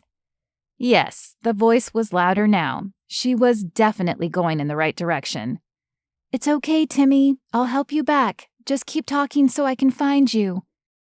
Okay, but what do I talk about? Despite the situation, Tiffany smiled softly. Little kid logic at its finest. Just say the alphabet for me. You know that, right? Yeah. A, B, C, D. As Timmy continued the alphabet, Tiffany followed the voice, and her heart sped up when she spied the red of his shirt amid the downpour. Unfortunately, her feet also sped up, and she misjudged how slippery the ground had become. As one foot slid out from beneath her, the other tried to gain traction, but, like a car on icy pavement, merely slid one direction and then the other before gravity won out and she fell to the ground, scraping her palms and twisting her ankle. She knew even before she tried to stand that it would probably no longer hold her weight, at least not until the throbbing subsided. But thankfully, her fall had placed her a mere few feet from Timmy, and she crawled the rest of the way. That's what happened to me, too, Timmy said, as Tiffany wrapped an arm around his shoulders. How are we going to get back now? Tiffany pulled him close. Miss Allison went back to the resort to send help for us, so we're going to sit here and signal them. Timmy looked up at her with wide eyes. How do we do that? She lifted her flashlight, glad to see it hadn't been damaged in the fall. With this, if we shine this toward the path we came down, they're bound to see it and come get us. Timmy nodded and placed his head on her chest. While Tiffany was grateful for his complete acceptance of her words as truth, she hoped she wouldn't disappoint him. I wish I had a flashlight, too. You can use this one. Just make sure you point it this way. You can move it up and down to help grab their attention. Timmy took the flashlight and began waving it back and forth. As he did, Tiffany attempted to shift her position to relieve the pain coursing through her ankle. She wondered how they would get back, even if Dougie and the security team did find her. For the second time that night, she lifted her face and prayed. When Timmy tired of waving the light, Tiffany took over, wondering how long they would be stuck before someone found them. Would they make it through the night if it took that long? She could feel Timmy shivering in her lap, and she knew her body was doing the same. She had no idea how much time had passed, but Tiffany jumped when she saw a light bobbing their direction. Had Dougie found them at last? Over here! Her call woke Timmy, who had fallen into a fitful sleep on her lap, but it was worth it as she saw Dougie's large form emerge through the sheet of rain. "I found them!" he hollered, and her spirits lifted. Now the only question was how would he get them out? And then Israel appeared behind him. Israel? What was he doing here? He rushed ahead of Dougie to her side. "Thank God we found you. Are you all right?" His eyes roamed over her body, searching for cuts or other injuries. "We both hurt our ankles, but otherwise we're okay. Can you get a cart or something out here to bring us back? I don't think we can walk." Israel looked up, deferring to Dougie, who scratched his chin as he looked around. "I think the ground is too wet to get a cart out here. But I can carry Timmy back. Could you hobble back?" Tiffany shook her head. "I don't know. I haven't tried." Israel placed a hand on her arm. "We can try, and if you can't, I'll carry you back." "What? No." Tiffany shook her head. Israel was only a little taller than she was, and he wasn't built like Dougie. There was no way he could carry her back. She wasn't even positive Dougie could carry her back. A soft smile formed on Israel's lips. "Don't worry, I've carried heavier items than you in the military for longer distances. If I have to carry you, we'll be fine." Tiffany had her doubts, but the confidence on his face quieted them. He honestly believed he could do it, so maybe he could. "Okay, let's go then." Dougie leaned down and scooped up Timmy as if he weighed nothing at all. The child was small, but Tiffany knew she couldn't have done that. "Your turn." Israel leaned down and placed an arm under Tiffany's arm and around her back before gently pulling her up. Though a little wobbly, she managed to stand on her uninjured leg. But as soon as she tried to put her other leg down, pain shot up her leg. She shook her head, tears burning her eyes. "I can't." Before she could say anything else, her world shifted and rain pelted her face as Israel scooped her up and held her to his chest. You can't." "You need to have a little faith in me," he said softly as he fell into step behind Dougie. And she realized he was right. She hadn't had faith in him. Not that he would be okay with her situation, and not that he loved her. "We should talk when we get back," she said, wrapping her arms around his neck. He smiled at her. "I'd like that." The trek back to the resort was slow, but she enjoyed the feel of Israel's arms around her and the beating of his heart against her ear. Chance and Mary Beth met them at the resort door, concern etched on their faces. "Oh, thank goodness you're all right," Mary Beth said, moving first to Timmy and then to Tiffany. "Yeah, I might not be very mobile for a few days, but we're okay." The chattering of her teeth diminished the confidence she'd tried to exude. "We'll take care of that. Don't worry," Chance said, tapping into his phone. "We have an ambulance on the way as well." "Is that really necessary?" Tiffany had no idea if she had enough to cover an ambulance bill. Her savings was minimal, though she put as much as she could away every month. "The resorts will cover the tab." Chance placed a hand on her arm, letting her know he understood her concern. "But we don't want to take any chances." At that moment, Timmy's parents burst through the resort door, and Chance moved off to talk with him. Israel set Tiffany down on one of the picnic tables and wrapped the blanket Mary Beth handed him around her shoulders. "Will you come with me to the hospital?" Tiffany asked. She wasn't afraid to go alone, but she would prefer to have him there. "Of course, but..." He hesitated and looked back to the resort. "I have to take care of something first. Will you be okay for a minute?" Tiffany realized he meant Sophia, and her throat closed up. He had come with Sophia, and it would be rude to leave her. "I forgot you were on a date. You should get back to her." Her eyes dropped to her lap. Why did this whole situation make her feel so small? "I'll be fine." He placed a finger under her chin and lifted her face. "I'll be right back." "I'm not going anywhere," Tiffany said, forcing a small smile. As Israel hurried inside, Mary Beth wandered back over and took his place. He really likes you, you know. Tiffany looked up at her. How can you say that? He's on a date with Sophia. A date he left as soon as he heard you were missing. He was so worried he didn't even tell her before he left. She looked back to the resort. I don't know Israel well, but if he's anything like Chance, and I suspect that he is, then the fact that he left a woman without an explanation is eating at him. I'm not a betting woman, but I'd lay money he's in there apologizing for leaving and then explaining the situation before apologizing for leaving her again. No doubt he's telling her he should never have accepted her invitation because of his feelings for you, and those were plain as day all over his face. She shook her head before turning back to Tiffany. He could have just stayed here with you and left Sophia alone in there, but that wouldn't have been right. It may not feel like it to you, but he's doing the honorable thing right now, and you should count yourself lucky. Men like that are hard to find. She looked back at Chance, who was still talking to Timmy's parents, who had been reunited with their son. I should know. Tiffany swallowed the lump in her throat. She knew Mary Beth was right. As much as she wanted Israel to stay with her, she would have wondered about a man who could ditch a woman, even one he didn't care for, without an explanation. Thanks, Mary Beth. Mary Beth smiled and bumped her shoulder against Tiffany. Any time, and whatever it was that separated the two of you in the first place, I would bet that it's not as big of a deal as you think it is or was.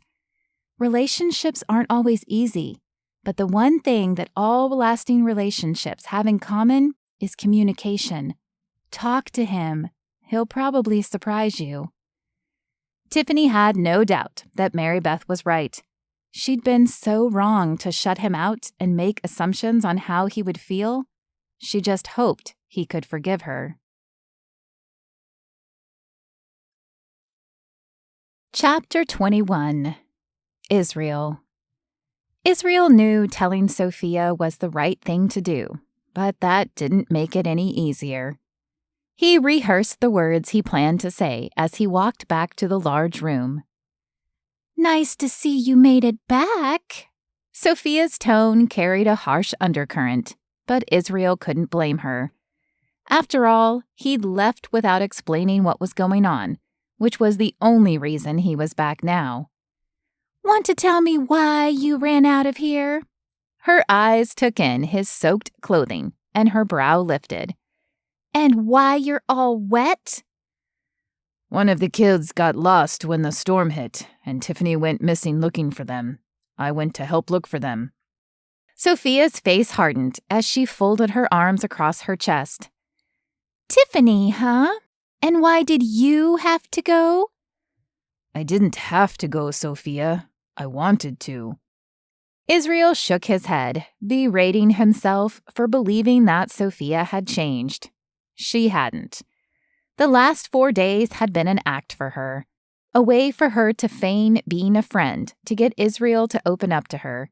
He couldn't believe he had been so naive, and he hated that he'd agreed to her invitation in the first place. I'm sorry if I made you think I was interested in anything more than friendship. I accepted your invitation to come as friends, but I told you then Tiffany still had my heart. That hasn't changed, and she needs me now. You know, I thought you would realize when we went out tonight that I can give you everything Tiffany can, maybe more, but I refuse to be second place in any man's heart. Second place? She didn't even have a place in his heart. He'd been naive to think her concern was really about him and not about her and what she wanted. But he was not going to apologize for loving Tiffany. Sophia, He was interrupted by her frustrated sigh.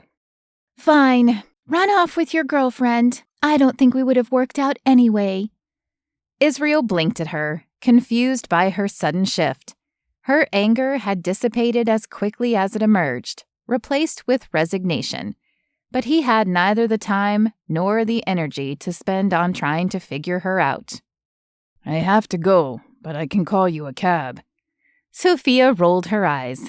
Don't bother. I'm not ready to leave yet, and I'm sure I can find someone to take me home.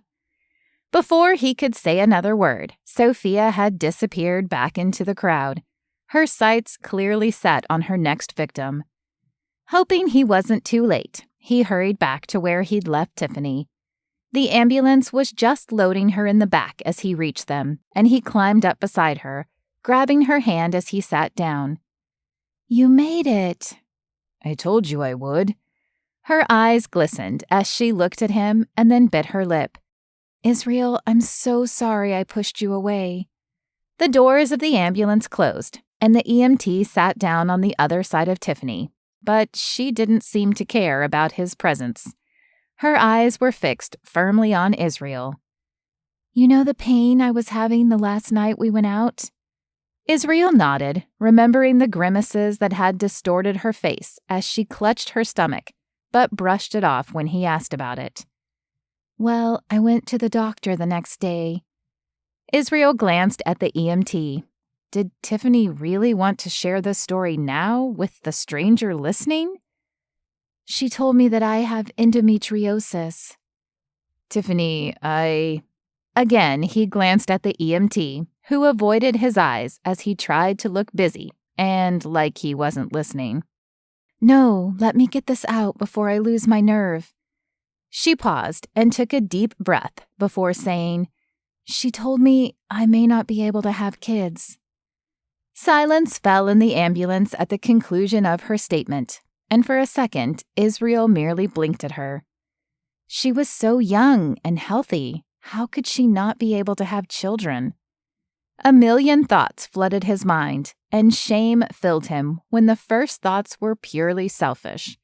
Would he be okay if she couldn't have kids? Would he be okay not having a son who looked like him, or a daughter he knew shared his genes? And then he realized this must have been her fear as well, that he wouldn't be okay with the news. He thought about how hard this must have been for her. She must have not only had to deal with her own grief, but also her worry in how he would take the news. And now he was playing right into her fear. Is that why you broke it off? Because you were afraid I wouldn't be okay with that news?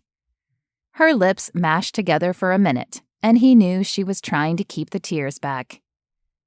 You said you wanted a big family, and I won't be able to give that to you. I figured it would be better to end it before we both got hurt. Israel squeezed her hand.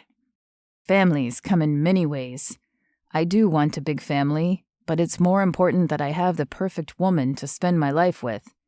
God will take care of the rest. As he said the words, he realized they were true.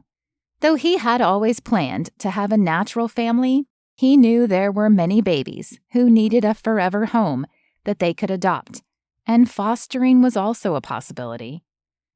You really believe that? I do.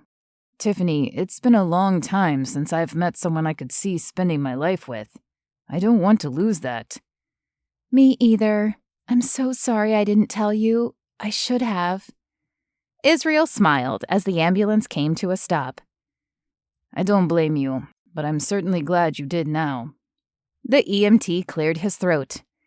I hate to break up this touching moment, but we're here. Can I take her inside now? Of course. Israel squeezed Tiffany's hand one more time before letting go. I'll be right here. It was a few hours later when they finally released Tiffany with a pair of crutches, a walking boot, a prescription for some painkillers, and a diagnosis of a type 2 sprain. Type 1s were the mildest, so a type 2 meant she needed to stay off her feet for a few days, and then use the walking boot after that. It would certainly make her job harder, but not impossible. At least she had a good team who could help her at the resort. Thank you for staying with me, Tiffany said, as they sat down on the bench outside to wait for Chance to pick them up and take them back to their cars at the resort. I'm so sorry that we lost this week due to my stupidity. Israel turned to her and cupped her cheek. First of all, you are not stupid. Silly, maybe, but hopefully you'll trust me to handle the big news with you in the future." She nodded, her eyes locked intently with his. "Second, you should know this by now, but just in case you don't yet, I'll tell you again. Even though a hospital is not the setting I had in mind, there is no place I'd rather be than with you." He ran his thumb across her lips before leaning in to kiss her. Though the position was awkward, he did not let that distract him from the feeling of joy that surged through him at her touch. It might only have been a week, but he had missed this feeling, and he never wanted to lose it again. The honking of a horn caused Israel to jump back, and he whipped around to find Chance and Mary Beth smiling at them. "I hate to interrupt the moment," Chance said with a wide grin, "but I was told you two needed a ride." "To be continued?" Israel asked Tiffany softly as he helped her hobble to the car. "Definitely," she said, and the smile she flashed him seared itself in his mind. Suddenly he knew that he wanted to see that smile forever, and he would never let Tiffany push him away again.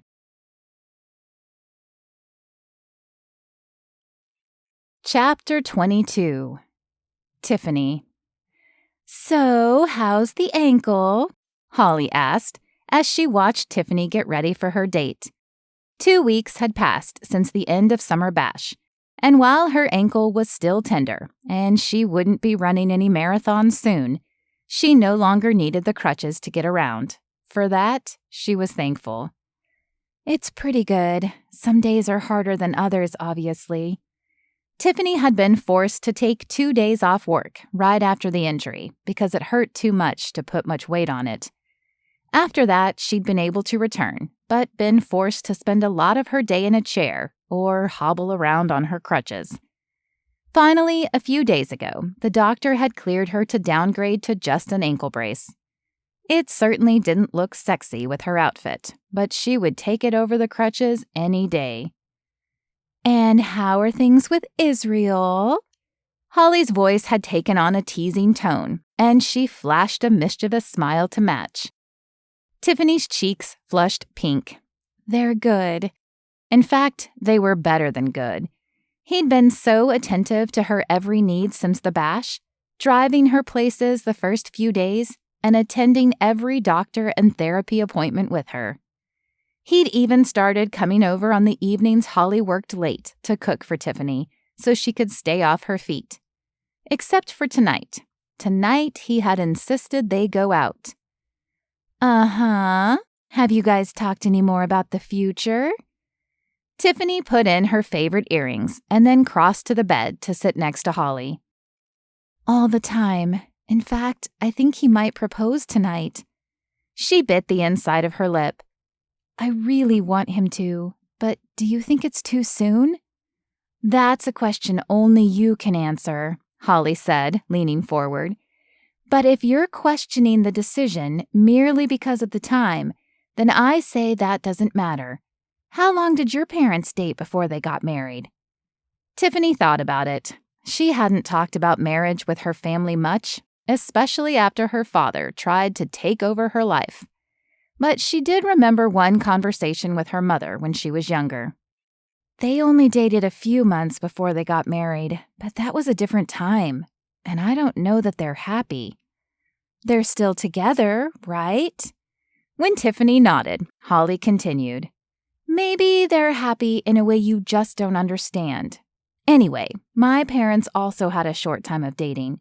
In fact, my mother told me once that she knew my father was the man she was going to marry on their first date.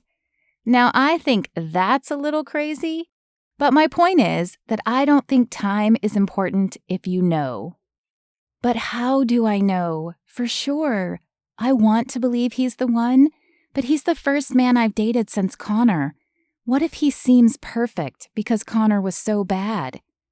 Tiffany knew that was irrational, but it didn't stop the thought from taking residence in her head. Holly smiled at her. "Well, you know your faith is stronger than mine, but I'm assuming you've prayed about it, right?" Tiffany nodded sheepishly. She wasn't embarrassed that she'd prayed about it. She knew that part was important. but she was embarrassed to be praying about it so soon in the relationship. And Tiffany shrugged. I don't know. I feel peace about saying yes if he asks, but there's a tiny piece of me that worries I'm telling myself it's right and ignoring God's voice. Heaven knows that I did it long enough that it's often quiet. Holly placed a hand on Tiffany's knee. Let me ask you this. Besides God, who's the first person you think about in the morning? Tiffany smiled. Israel. And who is the last person you think about at night? Israel. And who is the first person you want to talk to when you have news to share? Tiffany knew where this was going, but she decided to play with Holly. You, of course. Holly shoved her lightly. Ha ha, you know it's Israel. Now I don't know about you, but it sounds like this man is your best friend. And who else would you want to spend the rest of your life with but your best friend? You're right. Now I just hope I haven't built the night up for nothing, Tiffany said with a nervous laugh. Even if you did, I have no doubt he will be asking the question soon. It's clear as day that he loves you. Tiffany opened her mouth to respond, but before she could, the doorbell rang. I guess that's my cue, she said, getting off the bed. Wish me luck. Holly shook her head. You don't need luck. Have fun. Tiffany paused at the doorframe and looked back at her friend. Though Holly smiled and motioned for her to go on, Tiffany was almost certain there had been a wistful tone in her voice. Could she be feeling lonely? Maybe she and Israel could find the perfect man for Holly. Oh, good grief.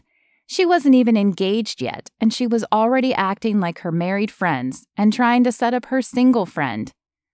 Shaking her head, she continued to the front door to let Israel in. If there was one thing she knew about Holly, it was that she didn't need Tiffany's help to find a man. All thoughts of Holly fled from her mind as she opened the door to a smiling Israel on the other side.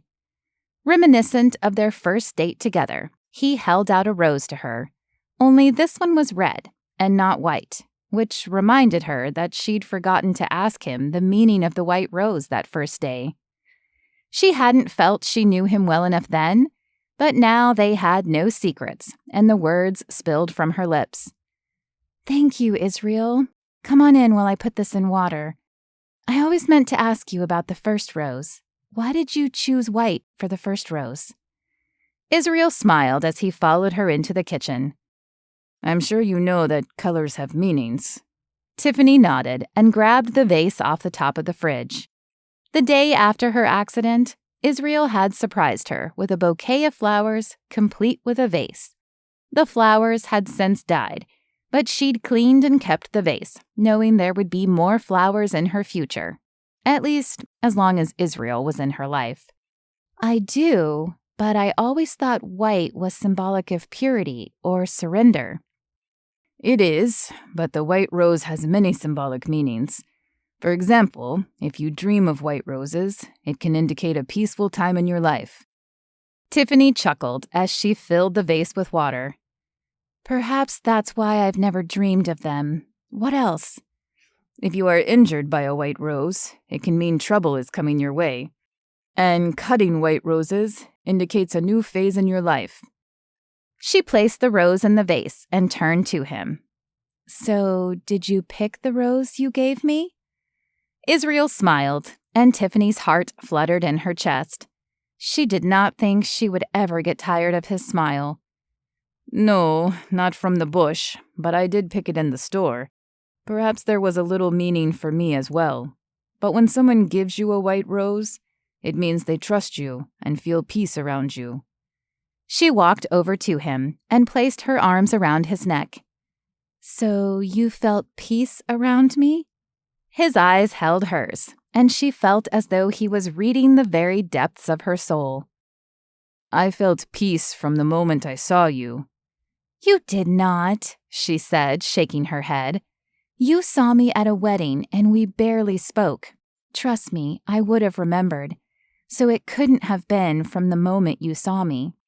Oh, but it was. With a gentle touch, he pushed a tendril of hair behind her ear. Why do you think I chose courage to call home? Her eyes widened as the implication sunk in. He'd never told her this before, but then she'd never asked.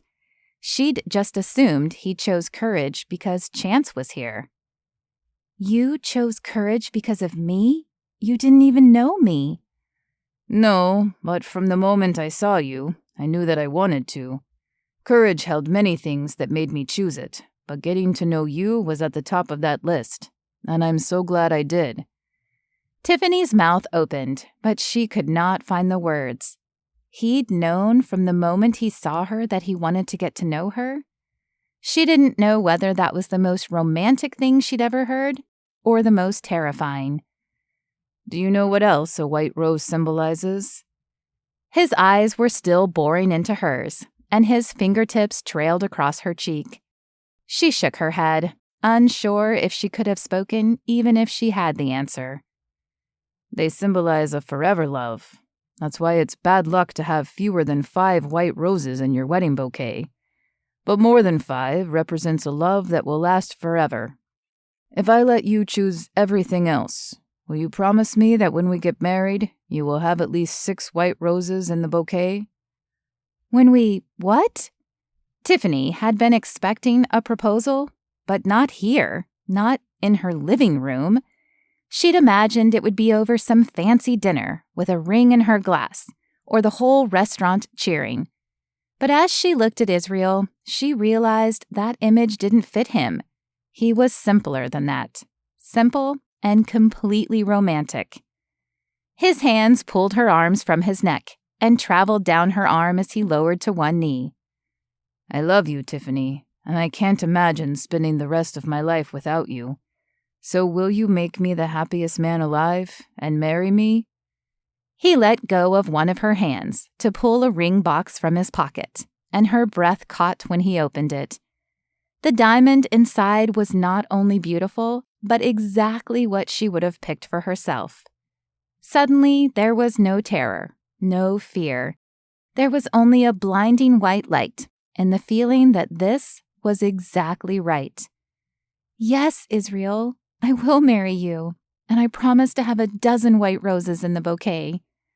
She smiled as he slipped the ring on her finger, stood, and then picked her up and twirled her around. Thank you, he said as his face lowered to hers. Thank you for making my dreams come true. No, thank you, she said, just before his lips touched hers, for showing me what love is.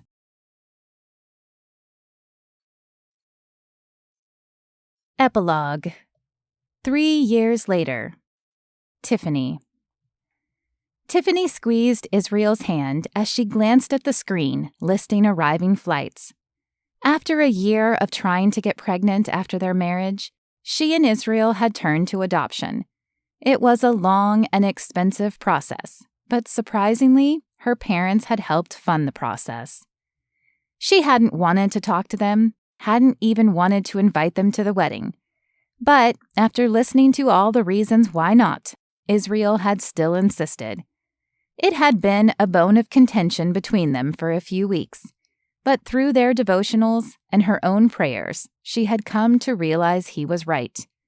She was holding grudges for events that had transpired years before. When she'd finally sat down and spoken with them, they'd apologized for trying to control her life and for not taking her dreams seriously. A tentative, shaky bridge of communication had been formed, and over time it had grown stronger. They'd financed part of the wedding and become a large part of her life since then. In fact, it had been her father who had first offered to pay for the adoption when he'd heard of their troubles. She glanced over at them now. They held hands as they too stared eagerly at the screens. Awaiting their first grandchild had appeared to bring them closer than Tiffany had seen them in years. I can't believe this is finally happening, Tiffany whispered as people began streaming out of the gate. Somewhere in this crowd would be a woman with a baby. Their baby. Me either, He kissed the top of her head before returning his gaze to the gate. Tiffany looked down at the diaper bag she'd packed that morning, hoping she had everything they would need. She'd remembered diapers, formula, a bottle, a binky, and burp cloths, but she was sure she had to be missing something. There she is. Israel's excited voice pulled her gaze back to the gate, where, sure enough, a woman holding a baby carrier in her arms was coming their direction, a wide smile on her face. Mr. and Mrs. Martinez? Mrs. Martinez. Even though she'd been Mrs. Martinez for 3 years now, the title still threw her off every now and then. Yes, that's us. I assume you're Rachel Brown? Rachel nodded. It's such a pleasure to finally meet you. She shook each of their hands before glancing down at the carrier she'd set on the floor. And this is baby Alex. Of course, you are free to give him a different name if you choose. That's just what we decided to call him for the few days we had him. Unnamed baby boy just doesn't work in our office.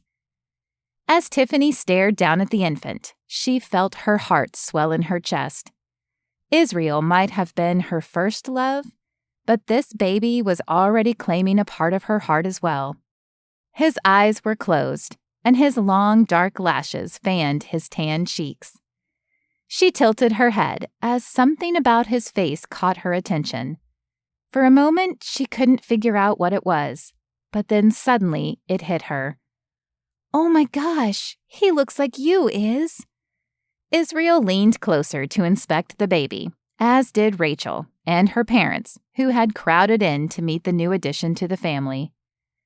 Well, you're right. He sure does look a little like you, Mr. Martinez, Rachel said with a smile. I guess God knew what he was doing when he put the 3 of you together. He certainly did, her mother chimed in. She squeezed Tiffany's hand and added, I guess we'd see more of God's right choices if we learned how to open our eyes and our ears better, huh? Tiffany returned her mother's smile. She was so thankful that God had mended their relationship, and so thankful that Israel had pushed for it to happen. This was not the way she'd planned on starting her family, but she had to admit there was something special about gaining a child this way. And she would be sure to tell her son how much they wanted him, how he was extra special because they got to choose him. There's just a few final papers to sign, and then you can take him home, Rachel said, rummaging in her satchel. I'm sure you're excited to get your family settled. That was an understatement. From the first day they'd gone to the adoption office, Israel had begun painting and getting the room and the house ready. Because they hadn't known whether the baby they would get would be a boy or a girl, he had painted the room a soft tan color with green and yellow accents. The crib had been ready a few months after that, and long before they'd gotten the official word there was a child for them, the room had been complete, standing like a sentinel in wait for its charge. Israel signed the papers before handing them to Tiffany, who added her signature and then handed them back to Rachel. Thank you so much for everything. Rachel nodded and wiped at the moisture pooling in her eyes. You're welcome. And these are happy tears? It always does my heart good when we find forever homes for these babies. I can just tell that you two were made to be parents. Tiffany smiled up at Israel. Well, we want a big family, so I'm sure you'll be hearing from us again. I'll look forward to it. Rachel placed the signed papers back in her bag, smiled one more time down at baby Alex, and then waved goodbye before disappearing into the crowd.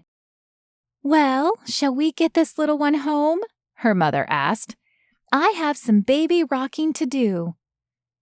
Yep, let me just send out a message before we go, Israel said, and Tiffany knew exactly what that message would say.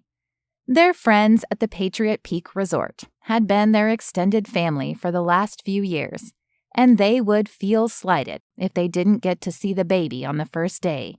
So she knew Israel was sending out a mass invite to come and meet the baby. Are we keeping the name Alex? Her father asked as he looked down at the baby again.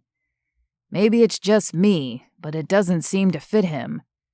Tiffany shook her head as she smiled at Israel. We've already picked a name. When we found out we were getting a boy, we decided on Samuel Agapito. Samuel means God has heard, and Agapito means beloved. We figured it fit since God heard our prayers for a family, and this child will be loved more than he will ever know. Her father tried the name out. Samuel Agapito Martinez. He nodded. I like it. It's a strong name, and I think he'll do it justice. Me too, her mother agreed. Now can we get going? I have been waiting a long time to hold my grandbaby, and I'm getting a little antsy.